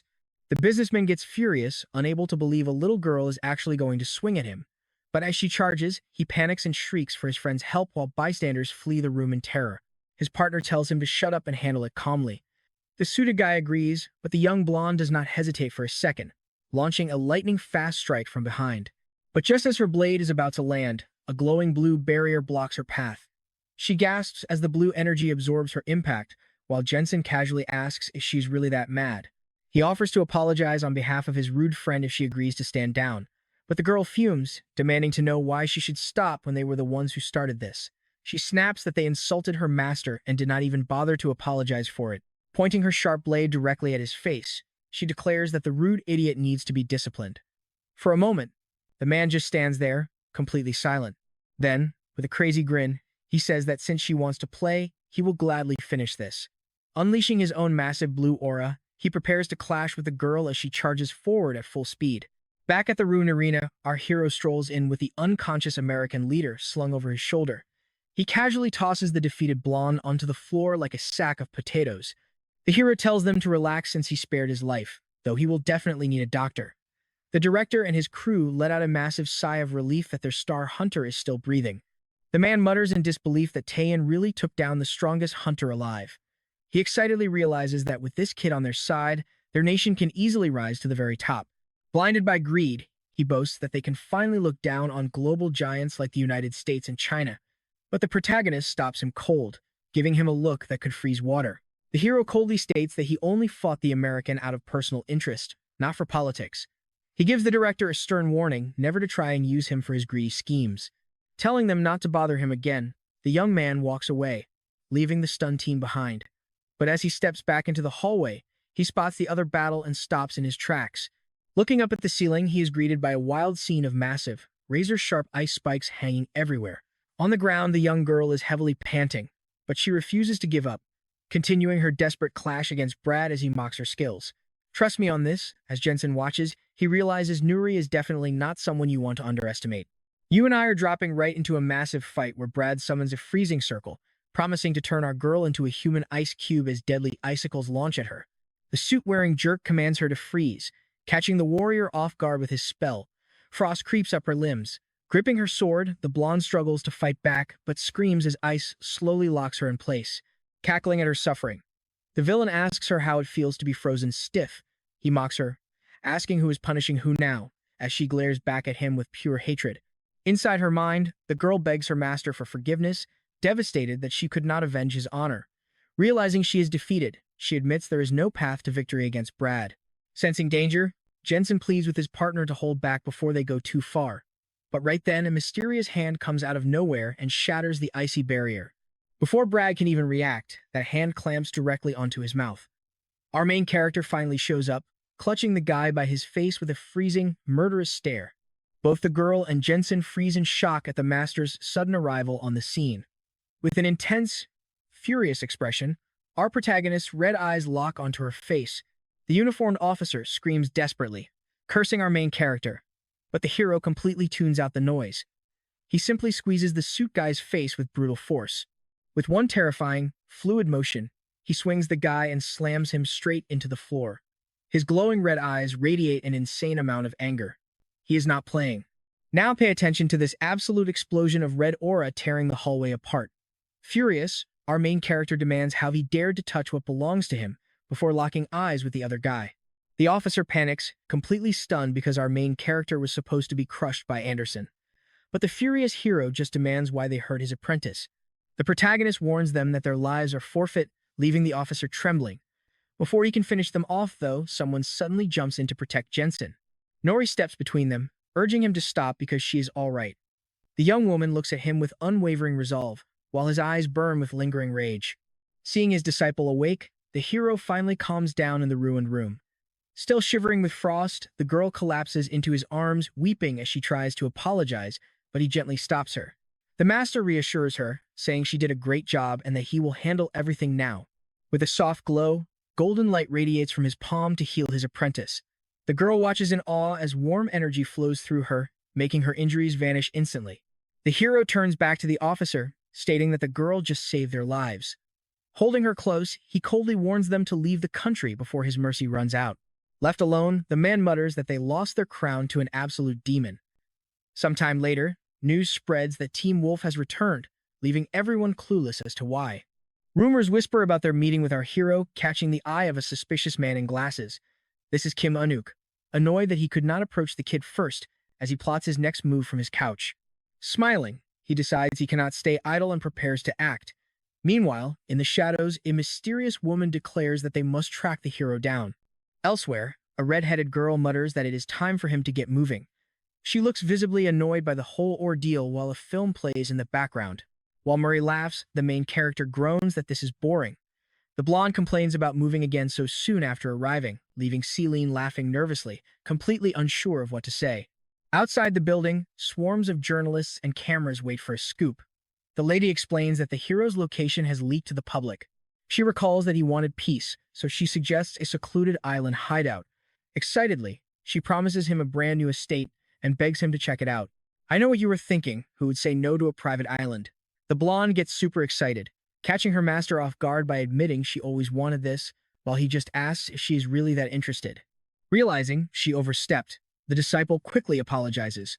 The redhead starts to panic, terrified that she might have angered the overpowered hero and won't survive. But our main character easily agrees, leaving the woman totally stunned. Rising from the sofa, the hero tells them to pack up for their new home. Shortly after, they land on a tropical paradise featuring a massive mansion on the cliffs. Standing on the sandy beach, the group stares at their new base. The apprentice is starstruck, marveling at how gorgeous the place is. The redhead explains that her group purchased the entire land, turning it into a private resort. She adds that the whole place is fully equipped, and it belongs entirely to him. Staring at the scenery, our main character admits the island is actually pretty nice. Relieved, the woman expresses her happiness before mentioning she has some important news to share. Pulling out a document, the redhead reveals a request from the United States. In it, the American government offers their apologies and proposes a mutual defense alliance. She explains that if an overwhelming threat emerges, both nations will back each other up. Plus, if our protagonist takes on their quests, they will pay for everything. While final terms are pending, the choice is entirely his. The hero could care less about the Americans, but his disciple still looks quite annoyed. But then he remembers that fighting strong foes like Anderson could actually be entertaining. Smirking, the young man agrees that this alliance could be fun. The lady looks stunned, but the hero confirms his agreement. Flooded with relief, she thanks him before pitching a new idea. forming an elite team of Awakened with him as their supreme commander. As they discuss the details, Nori listens quietly in surprise. The hero realizes that pushing her against strong rivals is the best way to accelerate her training. He accepts the proposal under one condition. He handpicks every single member. Overjoyed, the woman announces that a luxury vessel is waiting to take them to the island. The apprentice feels like she is dreaming, while our hero is ready to go. When she wonders why there is no bridge, he cryptically replies that they do not need one. Before she can process it, her master scoops her up and leaps straight into the sky. The redhead is left utterly speechless, staring at them in disbelief. Soaring through the clouds, the hero carries his disciple toward their gorgeous new estate. Over on the beach, a manager in a suit frantically orders the staff to prepare for their arrival. Suddenly, the manager catches a strange sound from above and looks up. Out of nowhere, the hero touches down like a god, holding the girl and shocking the entire staff. Eyes sparkling with awe, the girl thanks her master for the flight. The maids are totally dumbfounded, while the apprentice gushes over how massive their house is. Seeing their blank stares, the protagonist wonders if they arrived a bit too early. The manager snaps out of it, welcoming them warmly. Introducing himself as Go Changuk, he promises they will receive world-class service. Smirking slightly, the protagonist seems to appreciate the butler's professionalism. The manager then invites the guests inside to show them around the magnificent property. While she is blown away by the hotel-like interior, he finds it decent but expects more. And that is where we leave it. Trust me, things are about to get wild. All right, you and I are jumping right in as our main character challenges the butler to show off their ultimate service. The manager proudly presents a world-class culinary team to satisfy their new master, leaving him to enjoy a massive banquet and some video games. The young apprentice enjoys some beach volleyball with the mansion staff, while our hero kicks back on a comfy lounge chair as the butler asks if everything is to his liking. Staring at his phone, the young master admits this luxury life is actually pretty great. But just then, a new notification lights up his screen, and with a smirk, he realizes things are about to get very interesting. Suddenly, the heavy chop of a helicopter echoes across the island as it touches down on the lawn. Our hero and his student look up, wondering who's dropping in. Out steps a man in a sharp suit, greeting the main character warmly after a long time. He expresses his gratitude for accepting their offer, and after the young girl politely bows, the visitor prepares to introduce a guest. A woman steps forward, introduced as Lee Eugene, the newest class A Awakened. She takes one look at our dark-haired hero, instantly doubting if this guy is actually the legendary hunter from the rumors. Watching him casually sip his drink, she cannot believe this is the famous Class S powerhouse. Disappointment washes over her, and she wonders if this guy is just some kind of joke. Dismissing him as a total bum, she wonders why a random kid is tagging along. Our blonde apprentice immediately snaps at her for being so rude, but the newcomer just scoffs, telling the child to stay out of adult business. Fuming with rage, the blonde apprentice fires back that she's not a kid anymore. Meanwhile, the arrogant redhead complains to her associate, whining that she expected to meet a real hunter instead of this trash. Losing his patience, our main character bluntly tells them to pack up and leave if they are only here to waste time. The suit-clad man frantically apologizes, but the hero finds the situation hilarious. You and I are jumping right into a moment where he humbles a supposedly elite rank A Awakened.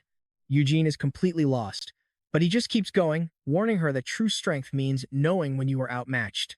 With a terrifying glare, he drops a cold truth: if an ant tries to fight a human, it gets absolutely crushed. She is frozen in absolute terror, suffocating under a crushing pressure she has never felt before. The young man just scoffs, looking down on her like trash. Deciding to let it slide for now, he backs off and watches her. Breathless and shaking, she realizes that was just a test and she barely survived. The guy apologizes again, but our main character shrugs it off. He is actually curious now. He orders the shocked woman to follow him, while his subordinate asks in surprise if she needs to tag along too.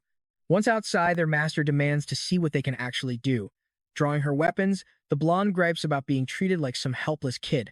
Full of confidence, she boasts she is strong enough to stand by his side. The redhead just smiles, telling her to stay on her guard. He demands they go all out to find who is truly supreme. Now, pay attention, she unleashes a crimson aura, copying and harnessing powers with her rank ability. Watching them, the hero grins, knowing they are not holding back. The redhead readies herself, declaring she is about to use her transformation skills. The apprentice stares in absolute shock, unable to believe her eyes. Through a thick cloud of black smoke, a demonic silhouette rises from the earth. Watching from afar, her colleague admits he has never seen this power of hers. Then, she reveals her ultimate form, a terrifying red dragon beast. Smirking, Our main character analyzes the girl's abilities. Looking closely at her stats, he notes her attributes are actually nothing special, and that this shape-shifting power varies per person. Can you believe this? He admits with a grin that the result blew past his expectations. He never expected such a high-tier transformation. His student is completely speechless, struggling to form words. Staring at those massive horns, a memory flashes back. It is the red-horned beast from the university portal. The hero grins as an old nightmare returns to face them. Gripping his swords, he turns to the young woman, asking what her next move is going to be. The draconic monster mocks the girl, asking why she is frozen in fear. She taunts her further, asking if she is terrified of the beast that traumatized her past. But the girl tightly grips her sword, firmly stating she is not afraid. With fierce determination, the blonde declares she is actually glad to get this chance. Surging with bright blue energy, she vows to avenge everyone who died. Shocked by her sudden burst of courage, the monster watches her charge forward without a second thought. The apprentice leaps at her foe, her sword glowing with blinding light. The sheer impact is so massive, the mansions across the entire island begin to shake. Inside, the men stare at the ceiling, terrified by the violent tremors. One staff member frantically asks the butler if the building can survive or if it will collapse. The manager calmly assures him the building will hold, saying they better get used to it.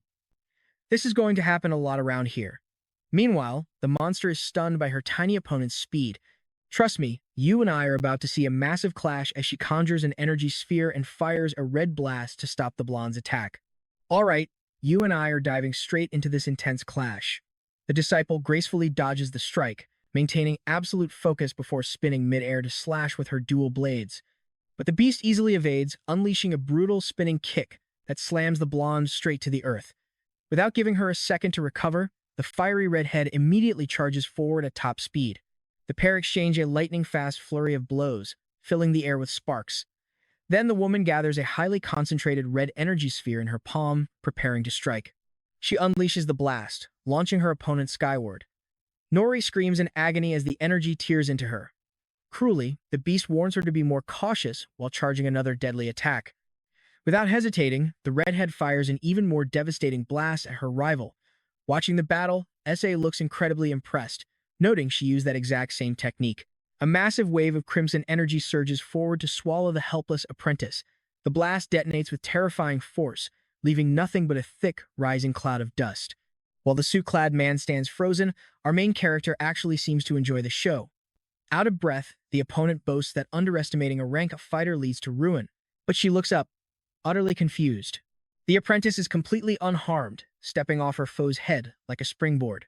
With a fluid motion, she readies her blade for one final, match-ending strike. Their eyes lock with burning intensity as the blade closes in. Watching from the sidelines, the master spots a vital detail, and a subtle smirk plays on his lips. With a sudden shout, he calls an end to the match.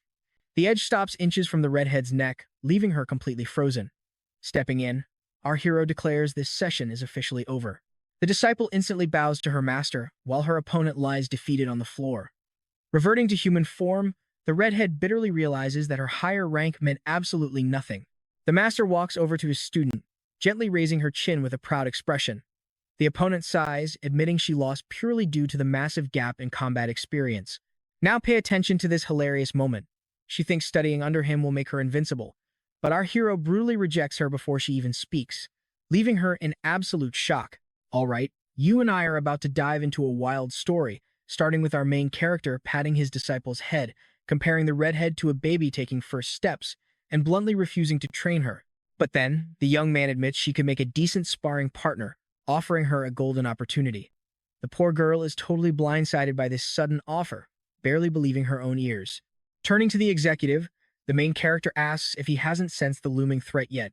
The suited man is completely lost, wondering what he should have felt, when suddenly his phone rings and his face turns dead serious as he picks up. On the line, a panicked voice screams that Osaka has been completely wiped off the map. Cutting to the sky, we see multiple fighter jets racing toward the disaster zone at extreme speeds. Inside a luxury private jet, our hero and his team are flying in. The apprentice looks at her master and asks if it wouldn't be way faster for him to just fly there alone. The young man instantly fires back, asking if she runs instead of driving a car when she goes out. The other girl sighs, wondering how he can stay so calm when their lives are on the line. Right then, the man in the suit stands up with a tablet to brief them. He explains that an unidentified gate suddenly popped up right in the middle of Osaka just an hour ago. Showing a hologram of the ruined city, he reveals it's been totally obliterated. The girl is paralyzed with shock as he explains that all communication with the local high rankers is completely dead before detailing the horrifying enemy that emerged. He reveals that the monster is a level 8 threat, absolutely terrifying the woman. The young apprentice quickly checks on her colleague, thinking she is just getting a bit airsick from the flight. The girl asks if she isn't terrified of fighting the strongest monster on record, but the apprentice just smiles, saying it's scary but totally worth it if they can save innocent lives. With a confident grin, the girl tells her companion not to stress about a thing. She points straight at their master, reminding her that they have the ultimate powerhouse on their side to help. Now, pay attention here, our hero realizes this beast is actually stronger than any dragon he's ever faced. Meanwhile, down in the ruined city, a massive spider monster is watching the absolute chaos unfold. The creature casually feeds on one of its victims among the burning debris. Back on the private jet, the pilot announces over the intercom that they are 5 minutes away from the drop zone.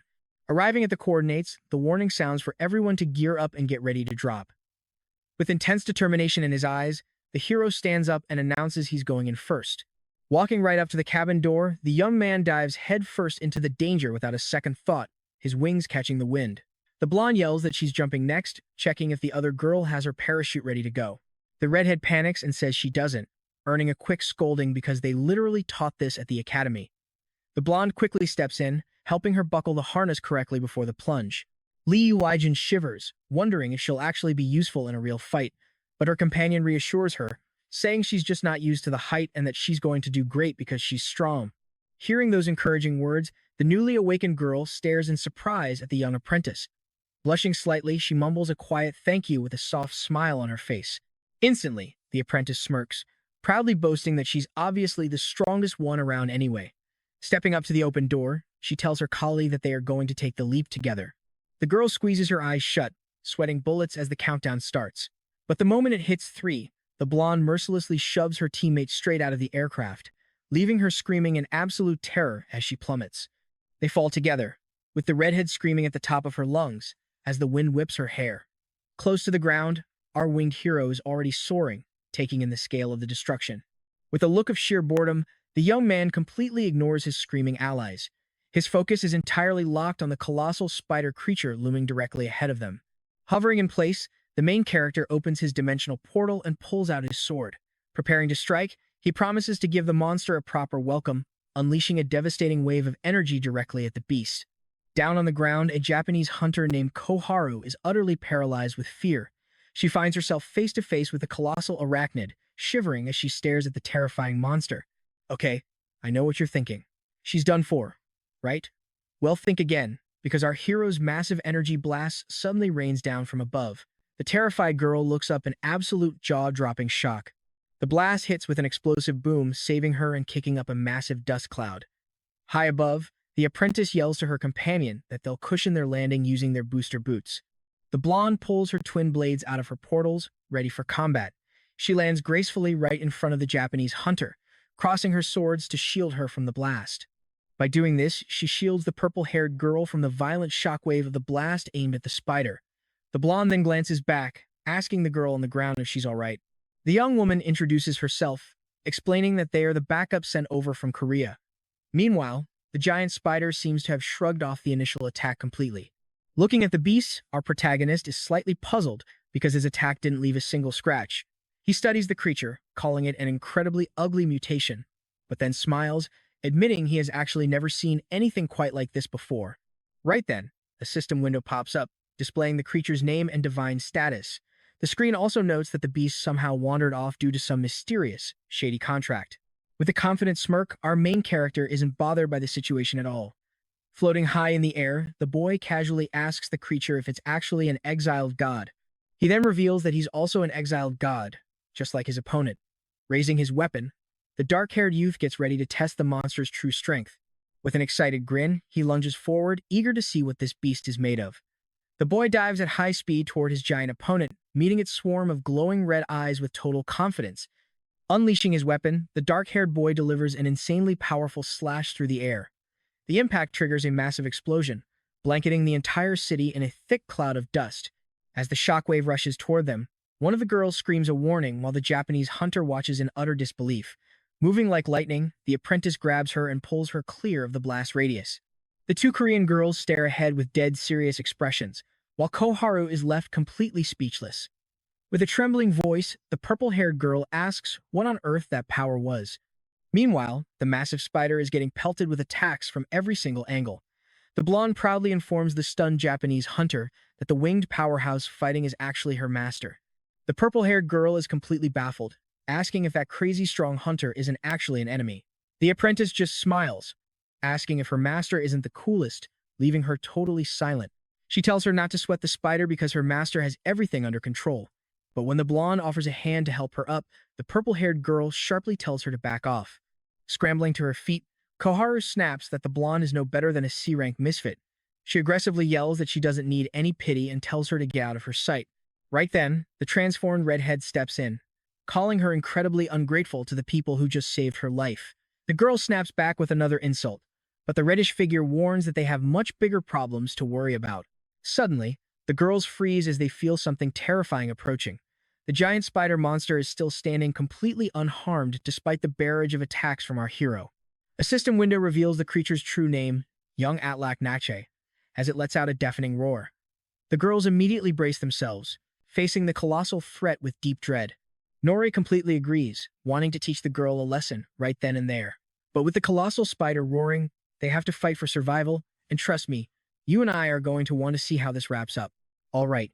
You and I are jumping right into this epic battle as our master dives from the skies, only for a giant spider to blast a massive web to trap him. He gets snared midair, completely wrapped in the sticky trap. Yet, even with his entire body bound by the monster's web, the young man does not look worried at all. With a massive yank, the giant beast slams him hard into the ground. The brutal impact triggers a violent explosion, kicking up a massive cloud of dust everywhere. Emerging from the smoke, the boy breaks free and calls the monster an annoying pain. He draws his blade, but quickly realizes his weapon cannot even scratch the beast. He admits that fighting like this will not bring him victory. The spider lets out a triumphant roar, thinking it has already won. But with glowing red eyes, our master just smiles, having already made up his mind. A strange aura wraps around him as he warns that he is about to show his true power. For the first time in this world, he is going to unleash his real form. Sprouting horns, he transforms into an absolute demon to face the beast. A sudden, massive gale of wind kicks up right in front of the multi-eyed monster. Both girls watch in absolute shock at this crazy transformation. Gripping one of the beast's legs, our demon lord issues a challenge, telling this spider god to survive his wrath. The creature slashes with sharp claws, aiming for a deadly strike. But our hero spreads his massive red wings, ready to deliver a brutal counterattack. He launches himself forward, shattering the asphalt, and delivers a devastating uppercut straight to the monster's chin. The giant beast goes flying, crashing upside down onto the dirt. The beast recovers and fires more webs at him. But our master is way too fast, easily dodging the incoming attacks. Grinning, he promises to test if this creature can survive his fists. A barrage of high-speed punches slams directly into the spider. Realizing his physical strikes are not doing much damage, he pauses to analyze the monster. With a grin, he admits the beast's defense is seriously impressive. But then, he wonders if those massive eyes are just as tough as the rest of its body. Now, watch closely here. He drives a fist straight into the spider god's giant eye, unleashing a burst of energy. The beast shrieks so loudly the girls are forced to cover their ears. Hovering in midair, our hero looks down at the absolute destruction he just caused. Seeing an opening, he dives back down to press his advantage. Swooping down, the demon lord rips one of the giant legs right off the beast. Holding his prize, he smiles smugly and notes that everything has a weakness. He admits the beast survived his fists, but wonders how it will handle its own limb. He plunges the severed leg deep into the monster like a vampire stake. He looks satisfied with the blow, but suddenly, thick purple smoke begins to pour out of the screeching spider. As more toxic mist erupts, the young man quickly shields his face with his arm, surprised by this strange attack. The deadly purple mist completely wraps around him, starting to take its toll. Irritated, he realizes this is no ordinary venom and could turn into a serious issue. The spider boasts that this is its absolute ultimate poison. Seeing her master in serious trouble, the loyal apprentice decides she cannot just stand by and watch. She leaps straight into the poison cloud to strike. Meanwhile, the Japanese hunter thinks that even if they lose, they cannot let the world think they were saved by a weaker nation. She immediately calls in her support team to clean up. At the same time, the blonde girl lands a massive strike directly on the toxic beast. Suddenly, the master screams for her to run away as fast as possible. Her red-haired ally looks completely confused by the panic, while the giant spider keeps flooding the entire area with its lethal venom. Shocked, the redhead realizes it is deadly poison and complains that the blonde should have warned her sooner as they both scramble to make their escape. The terrified Japanese girl panics, wondering why this is happening when she barely did anything. Nori grabs her, dragging her away before the poison melts them. Okay, I know what you're thinking. They're doomed, right? Throwing her over her shoulder, the blonde warns her to run, while the master orders his apprentice to leave immediately. He warns that this toxic mist will melt her skin off, calling it the poison of the gods. But our hero is not scared at all, pulling a flaming hand straight out of a magical portal to fight back. Surrounded by fire, he challenges the monster, asking if its poison can handle a dragon's breath. He unleashes a massive, roaring firestorm that sweeps directly toward the beast. Faced with this blazing heat, the giant monster actually shrinks back in pure terror. Our hero mocks the self-proclaimed god for being so easily frightened by a little flame.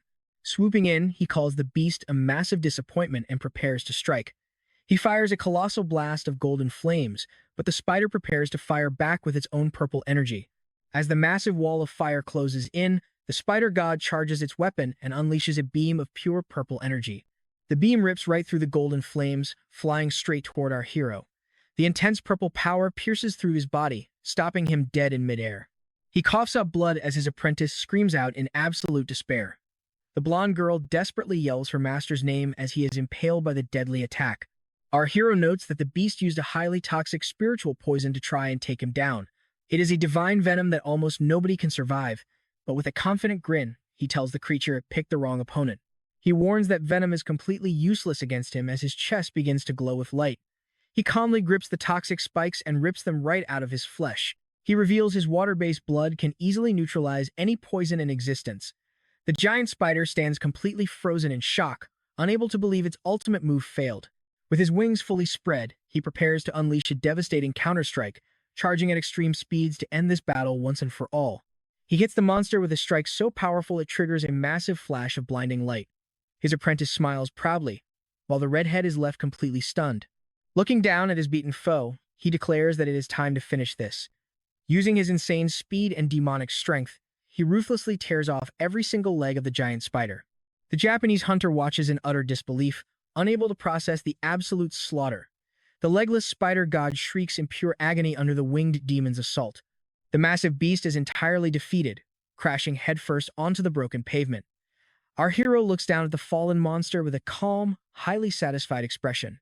He tosses the severed limbs aside onto the dirt, landing directly on top of the beast's head, casually walking right between its giant eyes. Holding a glowing sphere of raw energy, the master remarks that the fight was quite fun, but it is time to die. He fires the blast straight into the creature's skull, completely vaporizing it. Suddenly, a glowing pink gemstone rises from the ashes. He picks it up, feeling highly suspicious, since these power cores are normally only left behind by incredibly high-ranking demons.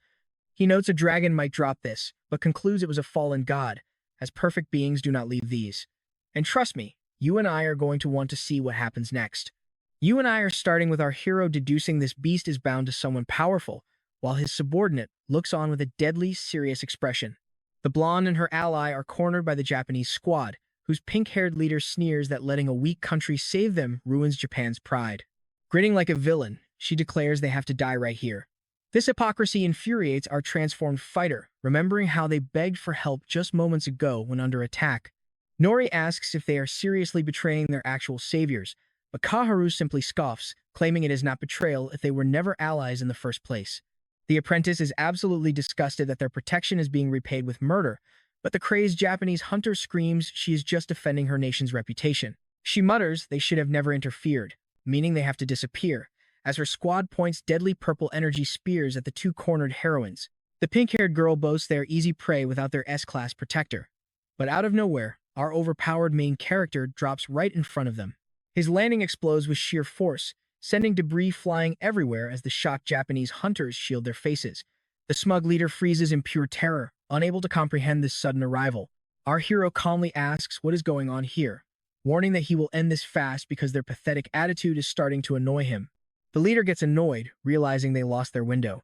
Ejin steps up to explain, keeping it simple. They saved these guys, and this is how they get repaid. Now watch this carefully. His eyes glow as he asks how they dare touch his people, commanding them to freeze.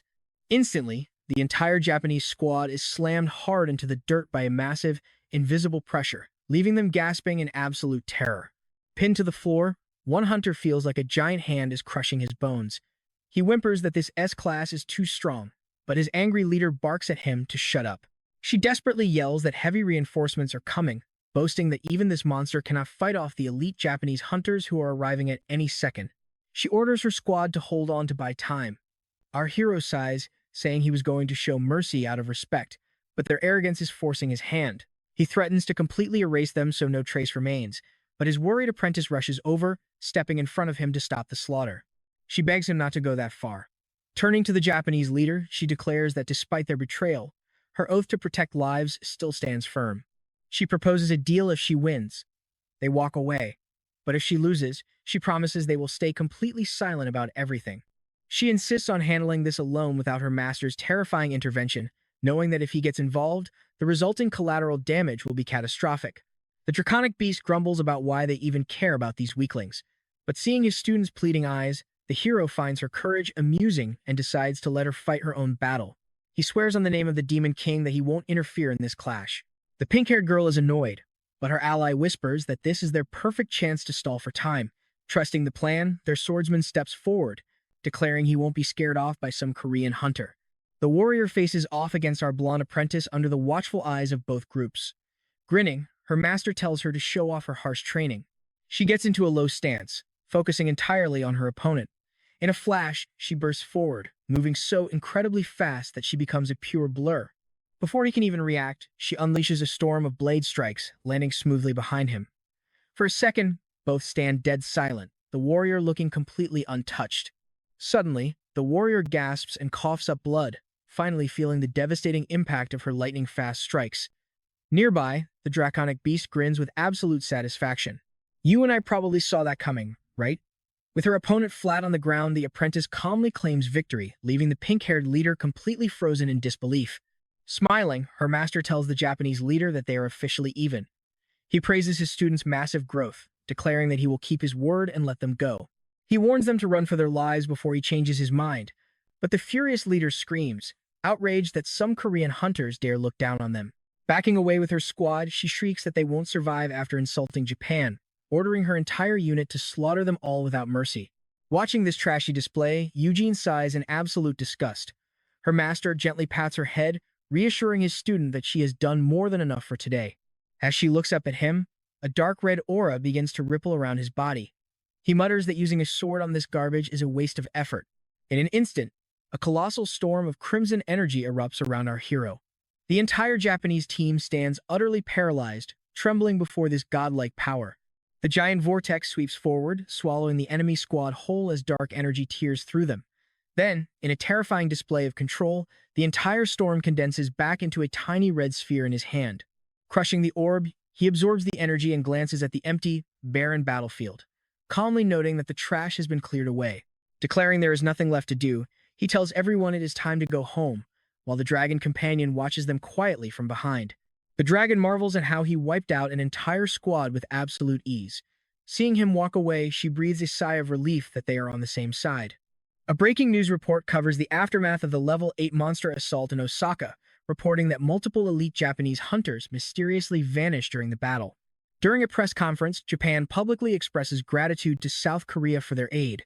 Meanwhile, back at their quiet base, an elder butler approaches the group to deliver a mysterious package sent directly from Japan. They gather around as the wooden box is set down. Inside, resting on the fabric, is a magnificent, glowing spear radiating high-tier energy. The orange-haired girl and the apprentice stare at it with sparkling eyes. Nori calls it an incredible relic, but his master notes that it comes with a catch. Inspecting the weapon, he grunts that it is only good as a fancy refrigerator. He jokes they should have sent food instead, making the butler nod awkwardly. Suddenly, our hero freezes, his gaze locking onto the ocean. He warns that a visitor is approaching their island, right as a speedboat emerges from the distant horizon. Aboard the vessel, a man in dark sunglasses is amazed that an S-class hunter owns an entire island, glad his risky search has finally paid off. And that is exactly where we leave things today as these wealthy guests arrive from the powerful heirs guild, demanding to speak directly with our overpowered legend. Trust me, you and I are about to see this butler get completely shut down. He wants to kick the intruders off the island immediately, but our dark-haired master calmly stops him, leaving the old gentleman utterly baffled. The butler thinks these uninvited guests are absolute fools for showing up unarmed before someone so powerful. Yet, the master just chuckles, genuinely amused by their sheer audacity while the young girl watches silently. The master decides to welcome these unexpected guests. Meanwhile, the terrified guild members stare at the massive castle, wondering if they just stepped into a demon's lair. Their leader instantly senses an overwhelming pressure, realizing this is no ordinary S-class hunter. Trembling beneath a suffocating dark aura, he nervously asks if this man is the legendary boss they were looking for. Flaunting a sinister smirk, the master invites them to speak their mind.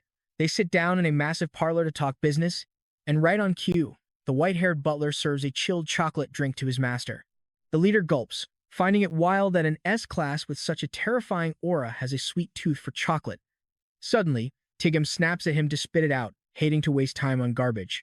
The guild leader literally chokes on his drink, completely paralyzed by the crushing pressure in the room. Terrified, he drops to his knees, slamming his head on the floor while begging him to join. But without missing a beat, the master cold shoulders the desperate request. Let's shift our gaze to the headquarters of the Awakened Association, where things are about to get complicated. Over at the office, an administrator scrolls through his tablet, trying to track down this mysterious new heirs guild. His assistant reveals they are just a low-tier class group, earning a mocking laugh from the boss. However, the assistant warns him that this tiny guild deserves serious attention. There's a massive catch. A specific, highly dangerous individual is rumored to be pulling the strings behind them. The official nearly chokes, demanding to know if that absolute monster of an S-class is truly involved. Looking dead serious, he commands his assistant to spill the details, who explains that the Heirs Guild has been tracking the Awakened for a while. The boss grumbles that while they monitor the powerhouse, keeping tabs on every move is impossible. The assistant then drops a bombshell, revealing the guild was spotted heading toward the west coast. The boss freezes, realizing they went straight to that isolated island for an official, private meeting. Now pay attention, because this is where the panic truly sets in. The stressed chief cannot believe anyone would dare provoke that powerhouse, instantly ordering his team to uncover every single detail of their meeting. He thought he had the hero fully monitored and cannot comprehend why a weak class guild would meddle. If these two forces actually form an alliance, it will trigger a devastating chain reaction for everyone. Realizing the stakes, he decides they must act immediately before things spiral out of hand. Snatching the phone, he dials a mysterious contact named Mr. Chen, telling him they have an urgent crisis to handle. The official mentions a massive job offer he previously rejected, promising to reconsider if Chen accepts the mission. Intrigued by the sudden change of heart, the voice on the other end asks for details. Meanwhile, back on the island, the bespectacled guild leader remains flat on his face, begging Taeyong. Desperation clear in his voice, he cries out, wanting to know why he was rejected. Our protagonist stares down cold as ice, stating the harsh truth. He has absolutely no use for them. To him, their entire squad is as worthless as a pebble crushed under his boot. He scoffs at their sheer nerve to invade his territory and beg for their lives. The master commands them to get lost, refusing to waste another precious second on literal trash. But the desperate leader refuses to move, knowing he cannot return empty-handed. Deep down, he knew his guild had zero future unless they secured this godlike awakened hunter to back them up, no matter the cost. He desperately screams at the young man, pleading his case. He argues that even if they are weak, they are willing to fight to the bitter end. As the blonde companion watches, he suggests they can act as perfect meat shields, crowd control, or even clean the floors. The broken leader begs for a single chance, promising absolute, blind loyalty. With a dangerous smirk, the master stops, asking if he truly meant anything. Turning back, he admits that this desperate pitch has actually caught his attention. I know what you were thinking. Is he really about to accept? Our hero surprisingly agrees to give him a shot, asking for total obedience, which the desperate leader promises right away. With a sinister grin, the master tells them to prove their loyalty through action. He then drops a massive bombshell, ordering them to completely destroy the Awakened Association, leaving everyone utterly speechless. Cut to moments later, and the group is already sailing away on their boat. The leader knows this mission is practically a death sentence, but without the hero, their guild has no future anyway. He declares they have nothing to lose, and taking down the three major guilds is their only shot. He orders his men to gather intel immediately, promising they will all be filthy rich if they succeed. Back on the island, the apprentice asks why on earth he gave them such a suicidal task. The master casually replies it was a whim, knowing full well the task is practically impossible. The girl explains that the association boasts 100 sub-guilds, ruled by 3 massive powerhouses. As Eugene listens quietly, the master shrugs, saying he never expected them to actually succeed, leaving her deeply confused. He explains that if they somehow pull off the impossible, it just proves they are actually worth keeping around. Flash of a wicked grin. He reveals their true purpose lies elsewhere. They are just bait to spark a war with the association. Shaking with deep-seated rage, he asks if she thinks he forgot his past. He vows to completely wipe out every single bastard who had a hand in his grandmother's death. Terrified by his overwhelming bloodlust, she realizes these fools are just the spark for his brutal revenge. His companion mutters that the association deserves to burn, and a quick death is too merciful. Meanwhile, we cut to a massive commercial skyscraper in the heart of the bustling city. Inside a sleek office, the Heirs Guild leader finds himself cornered by a highly imposing woman. The formidable leader of the Valkyrie Guild reveals she knows he is digging into the Big Three. He starts sweating bullets, internally cursing his men for being absolute idiots. She coldly warns him not to lie, as they have already intercepted undeniable evidence of his dangerous schemes. The woman admits she is quite amused to see a minor player plotting behind the backs of the Titans. She notes that his suspicious moves started the second he returned from that classified island visit. The bespectacled leader completely panics, realizing they are totally screwed, but she tells him to relax, assuring him that she has no intention of wiping them out right here. She explains that her guild acts as the true guardians of Korea, unlike those power-hungry tyrants in Red Dragon. She simply wants to know what kind of insane deal he struck with that dangerous S-class master. She is envisioning the worst possible outcome involving that mysterious islander. If things go south, that monstrously powerful awakened hunter could end up turning the entire nation of Korea into an active war zone. Shaking with fear, the leader stammeringly tries to explain himself to the powerful woman. The camera pans out to show them at the table, while a hidden figure watches them from the shadows. Meanwhile, back on the island, Nori is pushing her limits in the gym. Eugene trains right beside her, making Nori wonder how the blonde got mixed up with the master. Suddenly, her phone rings, making her grumble that the Secret Service left her to rot on this island. She answers with a sigh, ready to complain, but the caller warns her that the situation is far worse.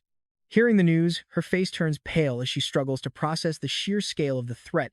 Panicked, she sprints to her master, breathless as she reports this urgent warning from the intelligence agency. And that is where we leave it today. While the master demands answers, those sketchy guild members hit the streets looking ready for trouble. You and I are about to jump into a wild ride. Out of nowhere, a stranger approaches the Ares Guild leader, leaving him and his thugs totally confused as they demand to know who this intruder is. Meanwhile, over at a cafe, the leader of Valkyrie is casually sipping her drink when a massive noise shatters the peace, leaving her utterly frozen in shock. Boom! A violent blast completely vaporizes the building. Meanwhile, the ruthless master of Red Dragon is furious that some traitor just defected to the other side. He scoffs, wondering if the traitor really thought he could escape after being utterly crushed. Just then, our hero spots breaking news of a massive terrorist attack right in Seoul. Smiling, the hero decides the Ares leader has finally proved himself worthy of joining. Up in the clouds, a private jet streaks across the sky, racing toward its next target. The moment they land, our master steps off the plane. Inside a nearby office, a high-ranking official panics after hearing the hero plans to raid the entire association, while Celine reveals the Ares leader was just ambushed in broad daylight.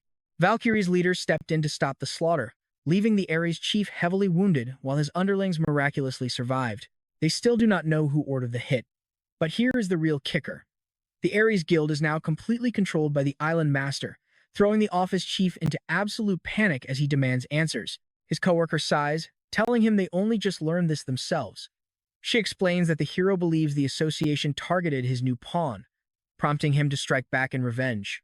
The older chief argues they still lack proof of who did it, but suddenly, the pieces click together, plunging him into absolute, terrifying despair. Exactly. Now check this out, our master planned the whole attack just to seize Ares, using it as the perfect excuse to hunt down anyone who dared harm his grandmother. En route, the driver asks if they are heading straight to the intelligence department. The master shakes his head, revealing they are actually making a detour to the Valkyrie Guild. As they change routes, Norris and Eugene look incredibly tense. Sensing the heavy mood, his blonde companion turns to her master with deep concern in her eyes. He reassures her, admitting that not everyone in the association is evil. He still demands bloody vengeance for his grandmother, but he ultimately agrees with her that wiping out every single person is unnecessary. Instead, he plans to conquer the association and make them his puppets. He is visiting the Valkyrie Guild first because their power could actually serve him well in the future. He wants to test if they are even worth sparing before the real raid begins. Plus, it would be highly convenient if these decent people could become tools for his master plan. Moments later, they pull up outside a towering skyscraper. Inside the lobby, a panicked scout screams that an S-class powerhouse is here to completely destroy their guild. Suddenly, the Valkyrie leader steps up, telling her members to stay calm. She points out that if this monstrous visitor wanted them dead, the building would already be in ashes. She orders her staff to evacuate immediately, determined to prevent an all-out war. Down in the corridor, the two powerful forces finally come face-to-face to talk. Cutting straight to the point, our hero asks if she is the leader of Valkyrie. Stepping forward, she confirms her name is Park So-hyun, the master of this prestigious awakened guild. Inside his mind, the hero notes she is far stronger than the rumors say, possessing a rare, valuable ability. She quickly defends herself, explaining she only clashed with Ares to protect her own and never wanted to antagonize him. But the master shuts her down by dropping a single name, the Ilsum Guild. The mere mention of that shadow organization leaves her completely paralyzed and speechless. He coldly asks if she is going to play dumb about their dark involvement. Terrified, she realizes the brutal Ilsum massacre was only the beginning of his absolute wrath. I know what you were thinking. She is totally cornered. She realizes he wants everyone dead, so our hero demands she spill every dirty detail she knows right now. She admits her guild tried to disband Ilsum to make them pay, but the corrupt association president covered up the entire scandal after taking a massive, filthy bribe. She tried to fight back, but stood zero chance against the almighty Red Dragon Guild. If this truth ever leaks, the entire association will crumble into dust. She claims they had to protect the nation, even if it meant staying silent. But our hero steps closer, telling her that her quiet compliance makes her just as guilty. Unleashing a terrifying, pitch-black aura, he asks if keeping her hands clean makes her innocent. She panics, realizing nothing she says will stop him from slaughtering them all.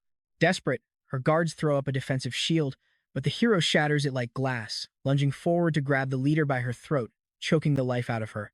Enraged, a Valkyrie warrior charges forward to save his commander, but the hero's blonde companion instantly blocks the strike with her weapon, stopping him dead in his tracks. With a brutal kick, she sends him crashing through the air. Instantly, the red-haired companion activates her dragon shift, pinning another defender down while threatening to slice her face wide open. Still squeezing her throat, our hero mockingly praises her noble sacrifice. But to him, this is not about politics, it is personal, blood-soaked revenge for his family. He sneers, asking if she will still preach about the greater good as her life fades away. Sobbing, she begs him to take her head alone and spare her people. She offers her own life to save her guild.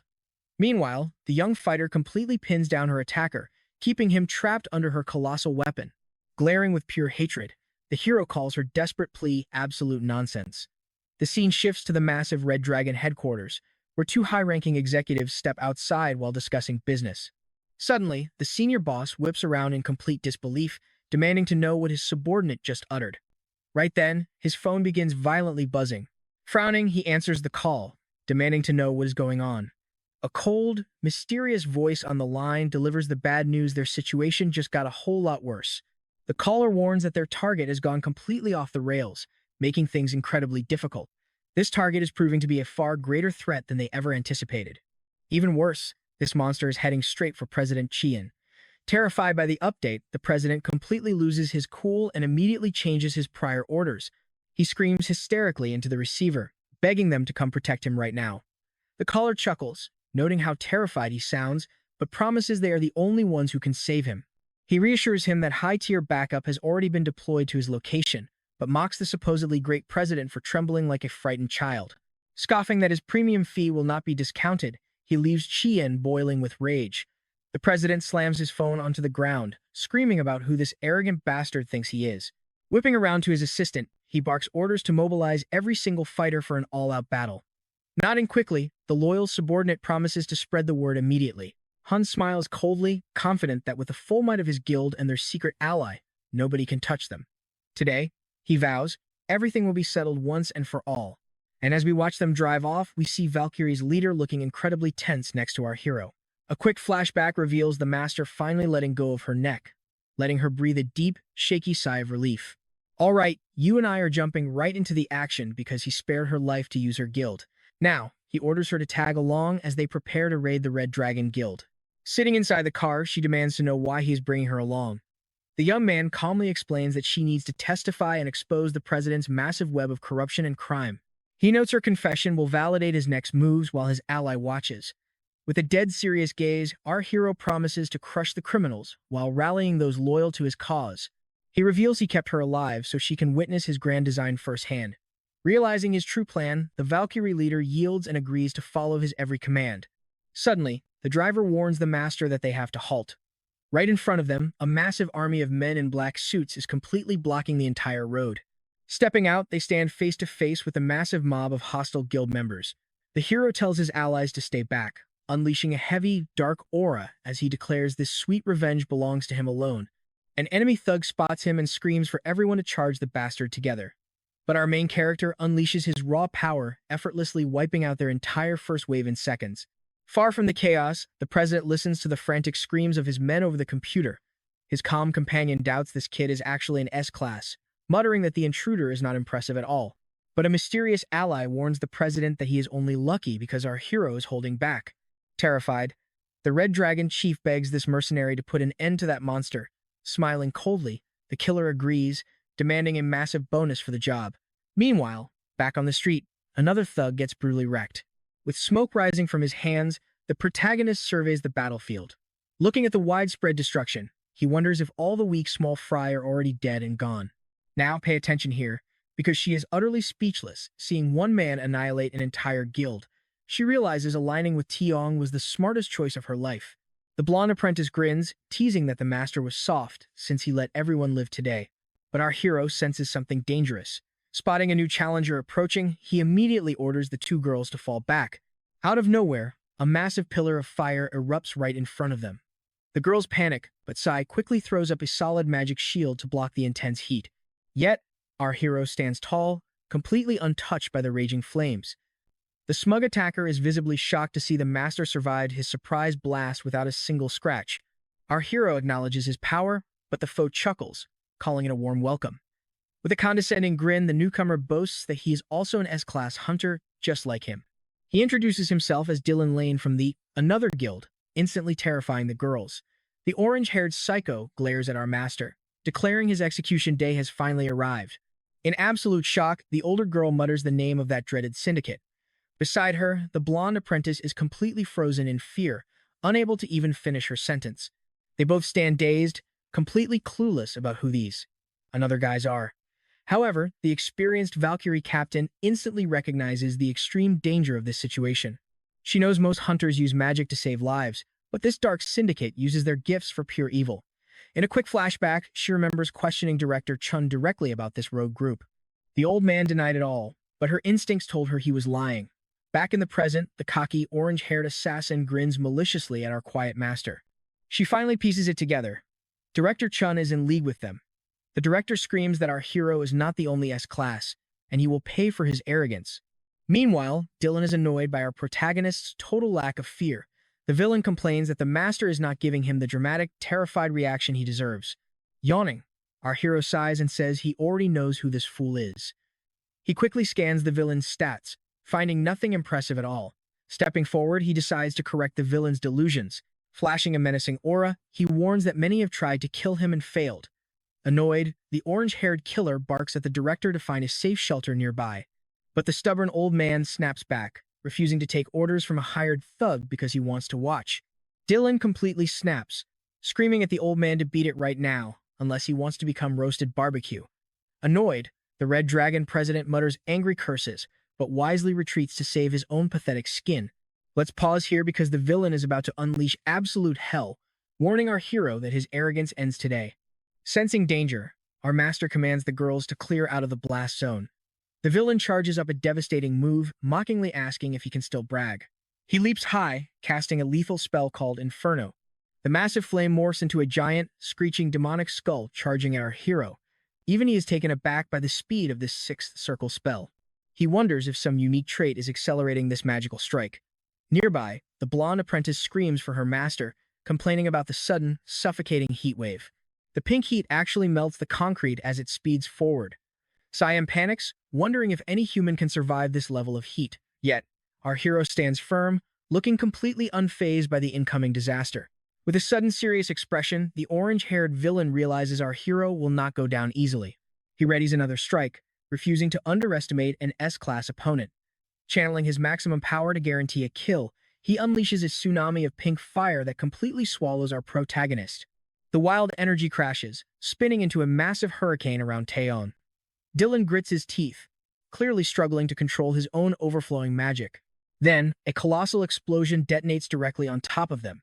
From afar, Director Chun and his guards feel the entire earth shake violently. Dylan calls out, sarcastically, apologizing to the old man for the mess. He jokes that the old man should view this as a free renovation of his headquarters. The villain then conjures a massive magic circle, preparing his ultimate spell. A second later, a massive pink blast tears through the landscape. The entire headquarters is swallowed by flames, while Dylan proudly admires the devastation. Laughing like a maniac, the killer boasts that his fire is unstoppable. Director Chun is outraged by the property damage, but quickly decides the loss is worth it if it finally kills the master. Yuzin worries that these flames are hot enough to melt solid concrete. She admits she has never seen such crazy power, fearing even their master might not survive this. But the blonde apprentice steps up, telling the team to stay calm and focus on evacuating the nearby survivors. She warns that the real clash is about to get much worse, so they must contain the fallout. She reassures them that their master would never go down to this. But as the pink fire rages, a massive vortex of pure darkness suddenly spawns, literally swallowing all the flames. The villain freezes, unable to comprehend what is happening. A voice echoes through the ash, mocking his fire as cute for a low-level world. He adds that to him, this entire attack is nothing but a basic trick.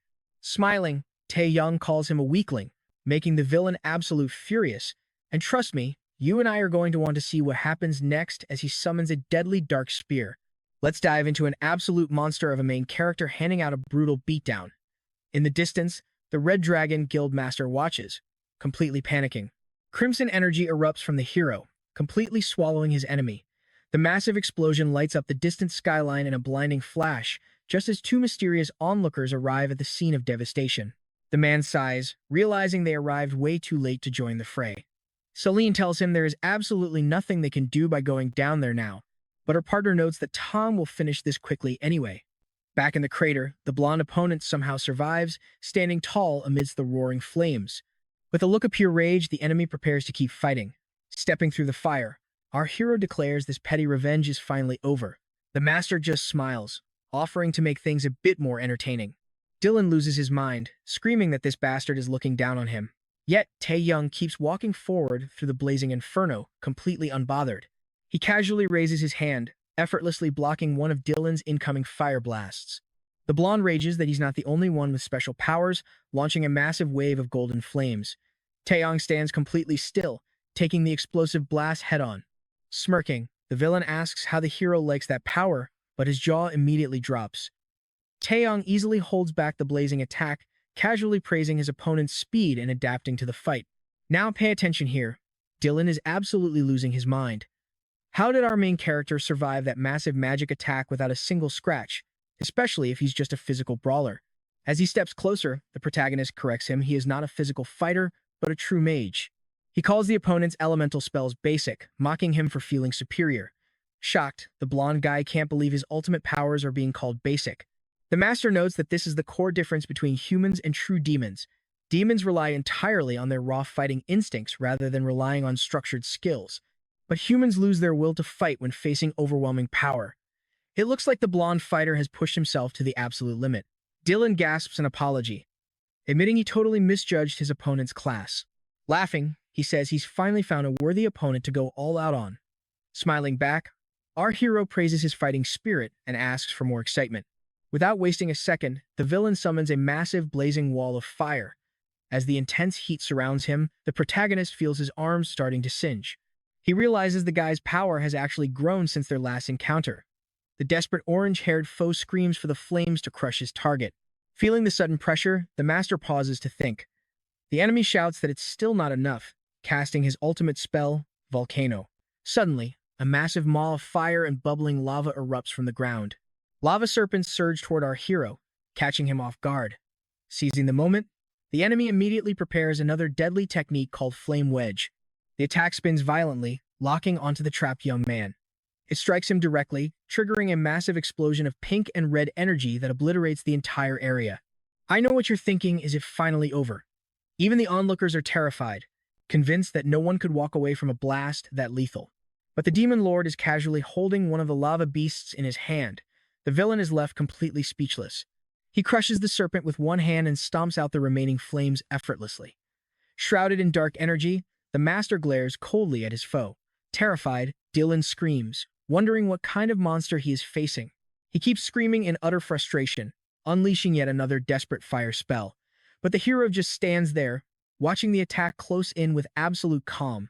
Raising his hand, the protagonist decides it is time to wrap things up. With a swift flick, he launches a lethal beam of crimson energy. The strike tears through the villain, severing his arms and leaving a massive chest wound. Before Dylan can process the pain, Taiyang stomps him into the dirt, standing victoriously over him. The blonde guy coughs up blood, broken and defeated on the ground. Our hero looks down at him with zero mercy, completely cold and detached. He continues pinning him down, asserting absolute dominance. Under his heel, the proud villain finally breaks, sobbing in absolute terror and despair. Smiling, the master mocks him, asking if he's lost both of his arms. He tells him to manifest new limbs with magic so they can keep playing. Terrified, the defeated villain stammers out a plea. Our main character looks at him, realizing the guy has finally reached his absolute breaking point.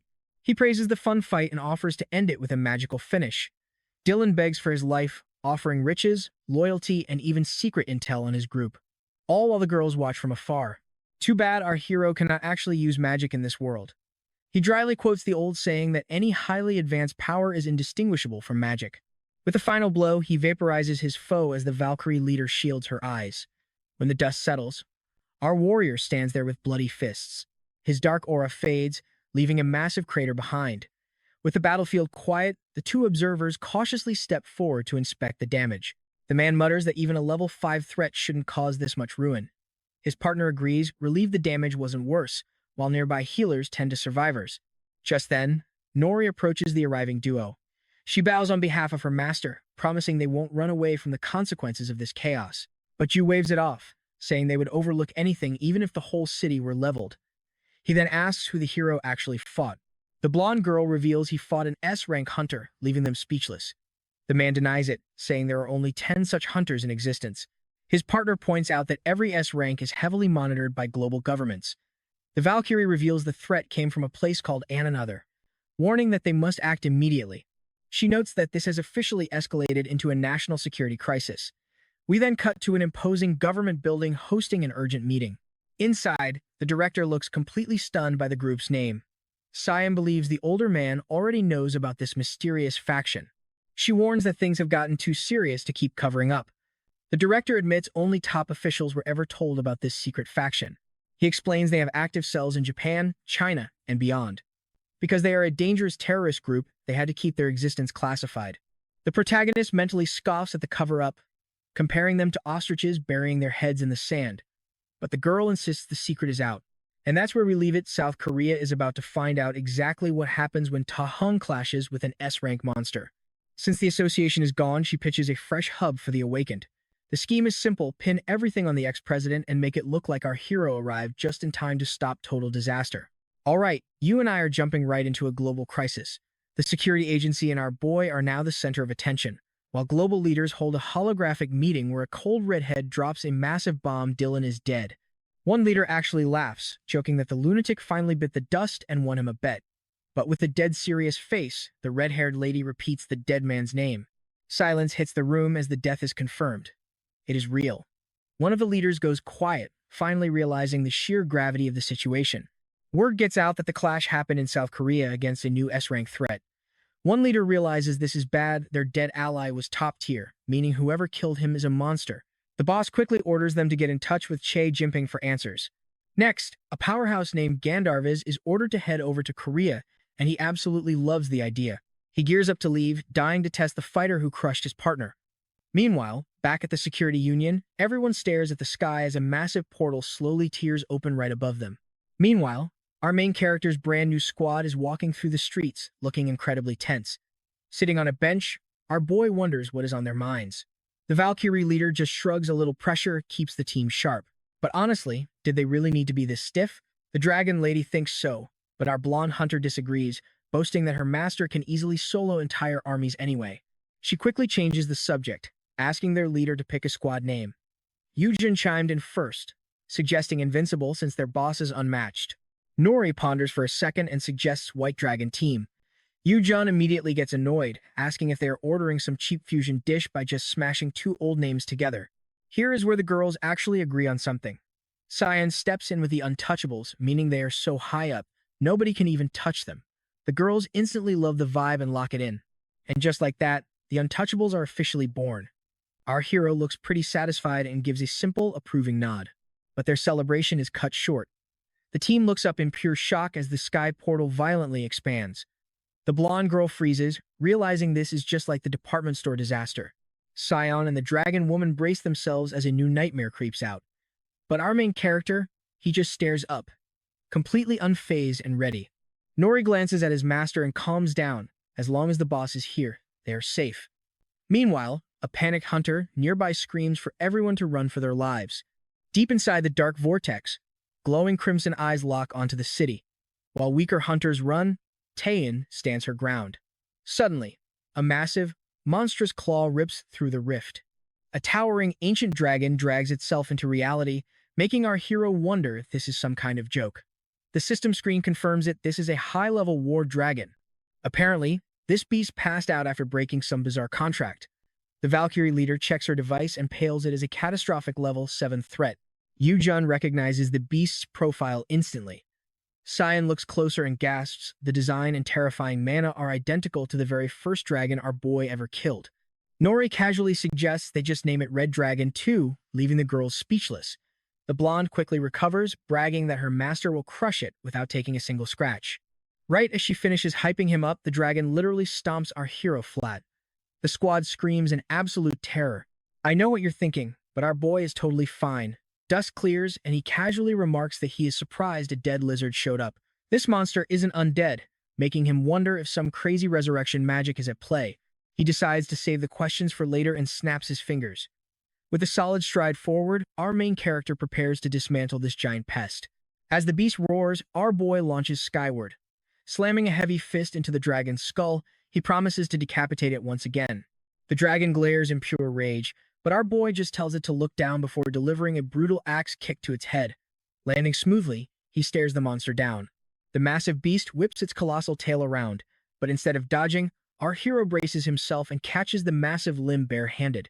Crimson energy surges through his arms as he grips tight. With pure, terrifying strength, he lifts the entire dragon and throws it like a rag doll. The beast crashes down, completely dazed. Our boy coldly orders the oversized lizard to get up, pulling his dark blade from a portal to finish this fight for good. He leaps above its head, readying his dark sword to strike. Meanwhile, far away in a volcanic wasteland, green lightning cuts the sky as onlookers call this absolute madness. A mysterious group watches the chaos, discussing the level 7 threat. A white-bearded man worries, saying this nightmare should not have woken up for another 3 years. Their hooded leader tells them to shut up, pointing out that the barrier here is weakening. He turns to a girl named Erin, asking if she's ready. Looking down at the bubbling lava, the girl hesitates for a second. But with a determined look, she claims that while it is tough, she can handle it. But the leader glares at her, demanding a straight answer, not an assumption. Nodding seriously, the red-haired girl vows that she will succeed without failing. Satisfied, the group prepares to follow her lead. The commander orders everyone into their positions so they can finally kick off the operation. He commands Erin to begin. The young woman locks her hands together and starts channeling a massive sphere of bright blue energy. The hooded man raises his hand, guiding her spell forward as the rest of the squad pours their own power into the mix. Their leader smiles wickedly, whispering a single chilling word: annihilation. Thrusting his hand upward, he feeds his own dark magic into the spell. Their combined powers fuse together, forming a massive, rapidly spinning vortex of shadow. Erin looks up in sheer horror, unable to believe what they have created. With glowing crimson eyes, the leader grins, announcing the dawn of the apocalypse.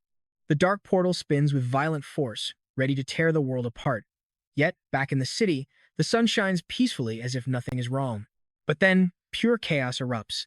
Terrified citizens run for their lives as local hunters realize they are facing a level 9 disaster right before an explosion blows them away. A kid in a gray hoodie barely sticks the landing, terrified and wondering what is going on. Right on cue, massive, writhing shadow tentacles sprout across the streets. He spins around as something rushes him, but it is already too late. Only a trail of blood remains. Meanwhile, elite hunters from across the globe gather at the airport. Inside his private jet, our hero stares out the window, asking if the S ranks are showing up. His assistant confirms that America and China are sending at least 3 heavy hitters, and that is where we leave it for now.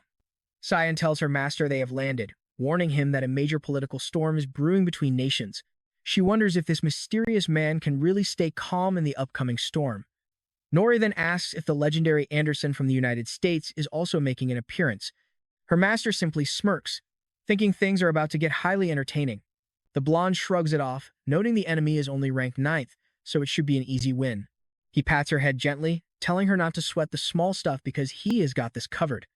Stepping off the plane, an official greets them, asking if they are the Korean Awakeners. Once they are inside the car, the driver promises to brief them on the crisis. The pink-haired woman finds it highly suspicious that a rank B is playing driver just to control information, wondering if the situation is truly that desperate.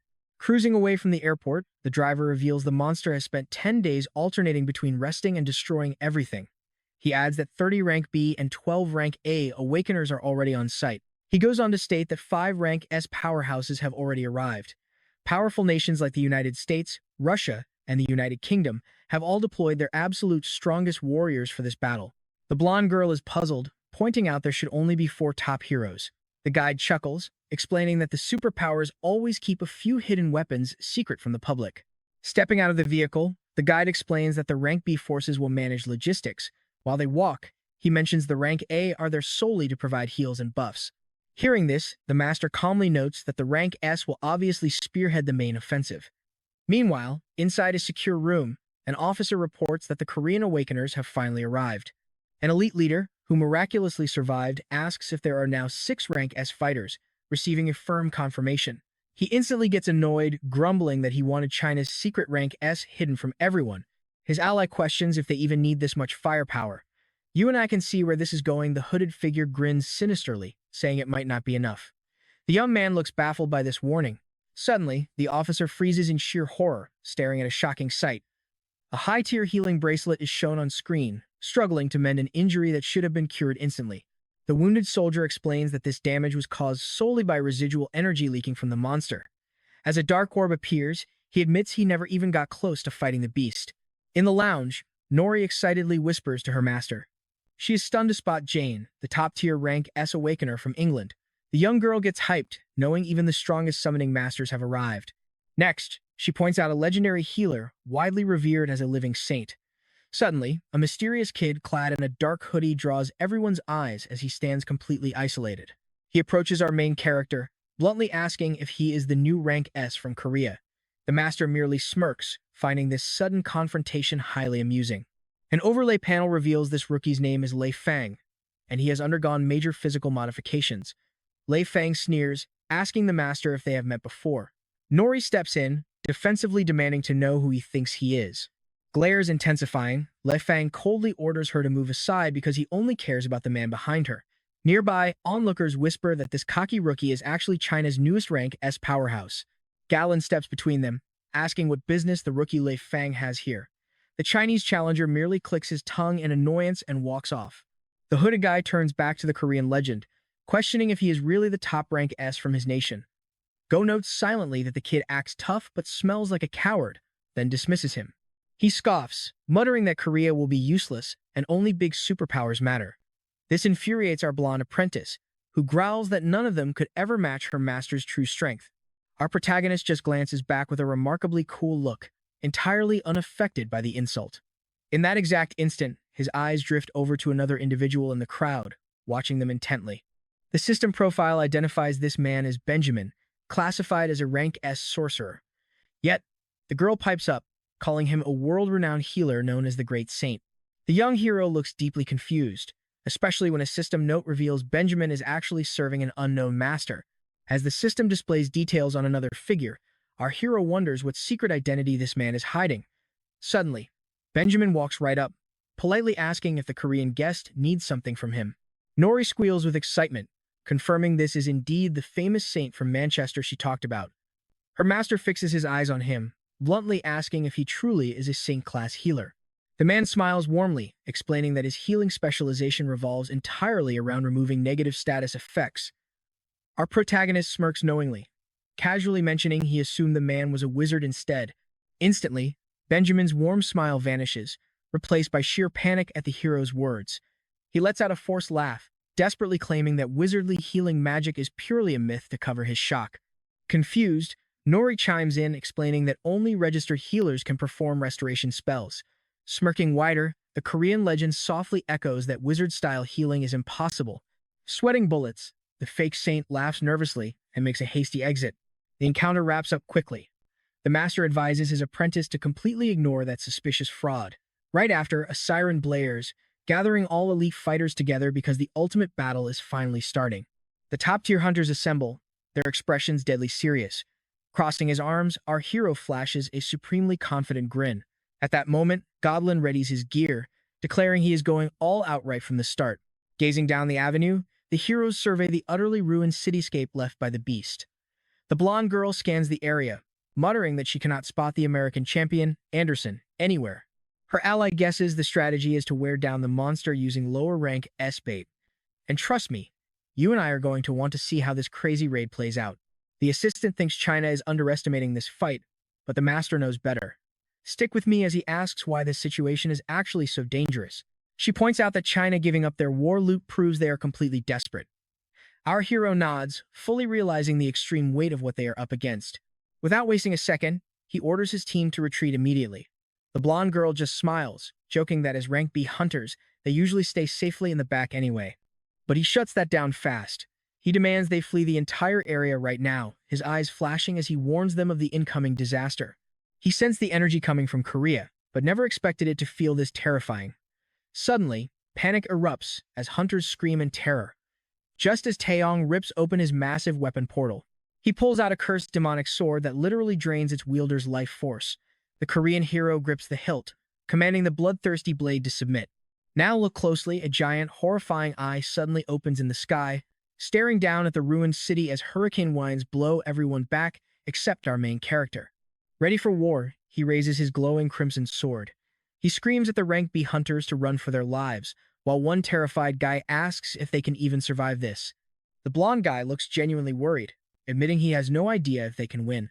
His teammate quickly reminds him how insane the power levels are here. Pointing at the sky, he warns that the giant eye belongs to royalty, a monster impossible to beat. Still, the blonde refuses to give up hope. His friend argues the power gap is just way too massive. The hero admits fighting alone is pure suicide, but that is exactly why they stand together. Even with rank S allies, this is a death match. But before they can plan, our protagonist charges ahead solo, making everyone scream that he is completely insane. Furious energy blazing, our hero charges the beast. The blonde gets inspired, shouting to charge, and trust me, we need to see what happens next. Alright, you and I are jumping right into this fight where the hunters are hyped to have Anderson, the world's strongest, on their side. But Anderson just smirks, remembering the man who once thrashed him like a kid. A system screen pops up, warning them that the giant eye is unleashing its true power. Even our main character has to admit this thing is way stronger and tougher than him. He describes the beast as a living god, dripping with terrifying divine aura. Suddenly, a panicked shout warns him that this fragment's holy energy is extremely dangerous. Channeling bright red energy around his arm, the hero gears up for a strike. He leaps into the sky without a second thought, slashing down hard with his glowing crimson sword. He hovers before the massive eyeball as the crowd watches. A long-haired kid grimaces in pure disgust, but then black thorns suddenly erupt right where the hero's blade struck. Pay close attention now, the system warns of a chain of destruction as those thorns morph into mini-monsters. Landing on his feet, the suited hunter readies himself to fight. He leaps back into action, daring the beasts to see who survives this clash. Meanwhile, the blonde hero finds himself completely cut off and surrounded by the freshly spawned monsters. He swings his glowing blade, but the slain beasts just reform into elite threats. Sensing the extreme danger, the blonde orders all rank S hunters to push forward immediately. The rest of the hunters steel themselves, screaming to hold the line at all costs. Up above, the main character glides through the air, effortlessly dodging the incoming dark attacks. He unleashes a wave of purple aura, blasting the creatures pouring out of the giant eye. Down below, a hunter grumbles that the Korean kid ruined their strategy, leaving them to clean up minions. You saw that, right? Anderson easily clears the field, claiming he's stronger than these grunts. The blonde then snaps, asking if anyone else can actually fight that main boss like the Korean. Watching from afar, the hero's allies feel utterly helpless. The blonde girl insists they must at least protect the rank B hunters. She tells her friend to call for backup while she readies herself to jump into the fray. Back on the front lines, one of the heroes gets completely swamped. Dozens of monsters grab him all at once, pinning him down so he can't even break free. The beasts swarm toward Galen, ready to rip him apart. The hunter is stunned by how easily the Korean fights, yelling to Anderson that their foreign ally is getting completely overwhelmed. But the blonde notices that despite his insane power, the Korean kid is finally showing signs of fatigue. Anderson starts sweating, panicking over what happens if their heavy hitter goes down. Suddenly, a dark red tentacle whips out at the main character. He glances down at his hand and is horrified to see his skin and flesh literally rotting away. Meanwhile, the giant eye just glares at him, wrapped in a fiery aura. Enro, the demon lord, spreads his crimson wings and spits out curses at the beast. The monster unleashes its gaze of madness, but our hero glares right back, completely unfazed. Eyes glowing, he asks if it really thinks it can drive him crazy, before activating his berserk mode. With a wild roar, the boy flies straight ahead, screaming that he is already insane as his fist smashes into the eye. His wing strike lands perfectly, but a magic barrier blocks it. He immediately starts pounding on the shield. Realizing his weapon is useless against the unbroken shield, he tosses his sword aside. He decides to brute force his way through, throwing raw punches directly at the barrier. He rains down punch after punch, but the shield barely budges. Gritting his teeth, the young man keeps hammering away with pure desperation. Finally, tiny cracks begin to spiderweb across the surface, showing it's starting to break. The shockwaves from his punches whip up a violent gale. Watching this insane display, a nearby hunter gapes in shock, wondering if the Korean has totally lost his mind. Right then, Anderson notices the monsters have stopped spawning because of the constant pressure on the giant eye. One guy asks if they should assist, but another points out they can only handle the small fry. Slicing through a beast, the girl worries aloud about them multiplying again. Another hunter warns that if they do, a retreat will become absolutely impossible for everyone. Hearing this, the brown-haired youth charges forward to join our hero on the front lines. The blonde takes charge, shouting for everyone to stay flexible and adapt to the chaos. Moving as one, the hunters push through the ruined city toward the heart of the clash. But despite the onslaught, the main character knows the beast is far from dead. Staring at the enemy's shield, he sees that even damaged, it is holding strong. Anderson readies his blade and lets out a massive yell, unleashing his devastating wind cutter skill. The blonde swings, sending a massive wave of energy crashing against the barrier. But to his absolute horror, the shield blocks it effortlessly, leaving him completely stunned. The Korean kid looks over at Anderson, bluntly telling him his attack was a total waste of time. Ignoring the warning, another hunter rushes in, punching the beast's outer shell directly. Another hunter puts his entire weight into throwing a massive boulder at the armor. Nearby, an ally summons sharp purple spikes that erupt violently from the earth. He uses those purple spears to intercept incoming eye attacks, but red tentacles instantly burst out to hunt him down. Hearing a distant scream, an annoyed backup hunter demands to know what the front line is doing. Meanwhile, a wounded hero collapses to his knees, clutching his arm. He stares at his own limb in horror as the skin begins to melt and disintegrate before his eyes. His ally rushes over, telling him to suck it up because they have to amputate it now. Suddenly, a hunter screams for everyone to look out and dodge. The kid spins around and barely leaps out of the way. A massive red hand swipes at them, snatching the wounded hero, Mulligan, before vanishing and leaving him to dissolve into dust. The surviving youth stands frozen in absolute shock, helpless.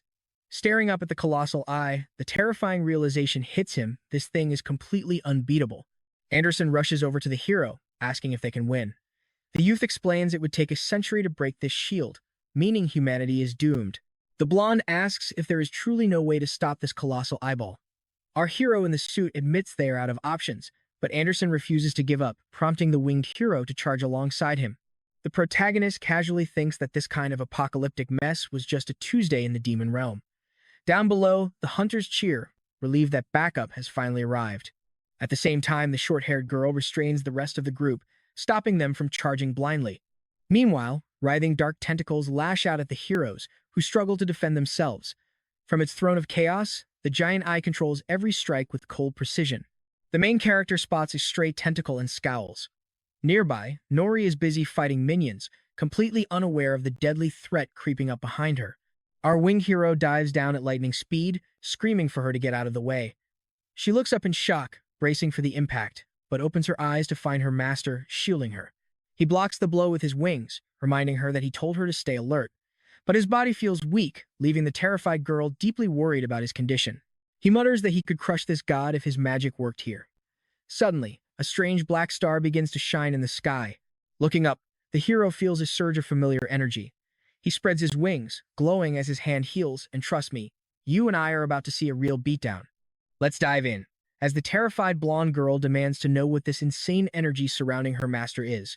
But our hero just tells her she's about to find out. He places his hand on her head, teleporting her instantly. Nori barely starts asking what is happening before she vanishes too. Smiling, he extends his hand, declaring his magic has finally fully returned. Meanwhile, the other hunters run for their lives, desperately trying to escape the writhing, shadowy tentacles. But the shadows are too fast, wrapping around the helpless heroes. One unfortunate hunter gets snatched up and brutally mauled by the swarm of dark creatures closing in on him. Watching from afar, the giant eye monster looks on with cold indifference as its minions wreak havoc. The surviving heroes stare in absolute shock, completely paralyzed by this desperate nightmare. Anderson drops his weapon, completely surrounded by the encroaching horde and accepting his grim end. But as he glances back, a sudden realization hits him. Locked in by monsters, he spots our main character speaking quietly to his subordinate. The young man whispers a single word, teleport. Instantly, the Valkyrie leader vanishes right before a tentacle can crush her. Left Fang, seconds away from being torn apart, vanishes. Galen, trapped tight inside a bizarre cocoon, disappears into thin air as well. Anderson, waiting for death, also vanishes. Pay attention here because with everyone safe, Taeyang stands alone facing the giant eye god. He locks eyes with the beast, casually admitting it's pretty strong. Green energy flares around his outstretched wings as monsters lunge from every angle. Our hero simply grins, completely ignoring the small fry to lock his sights entirely on the main boss. A blinding green aura envelops him as he prepares his next spell. He unleashes a massive magic called Eclipse, instantly turning the bright sun pitch black. The resulting shadow melts the dark beasts away into nothingness. They screech in agony as magical flames ignite, burning them alive on the spot.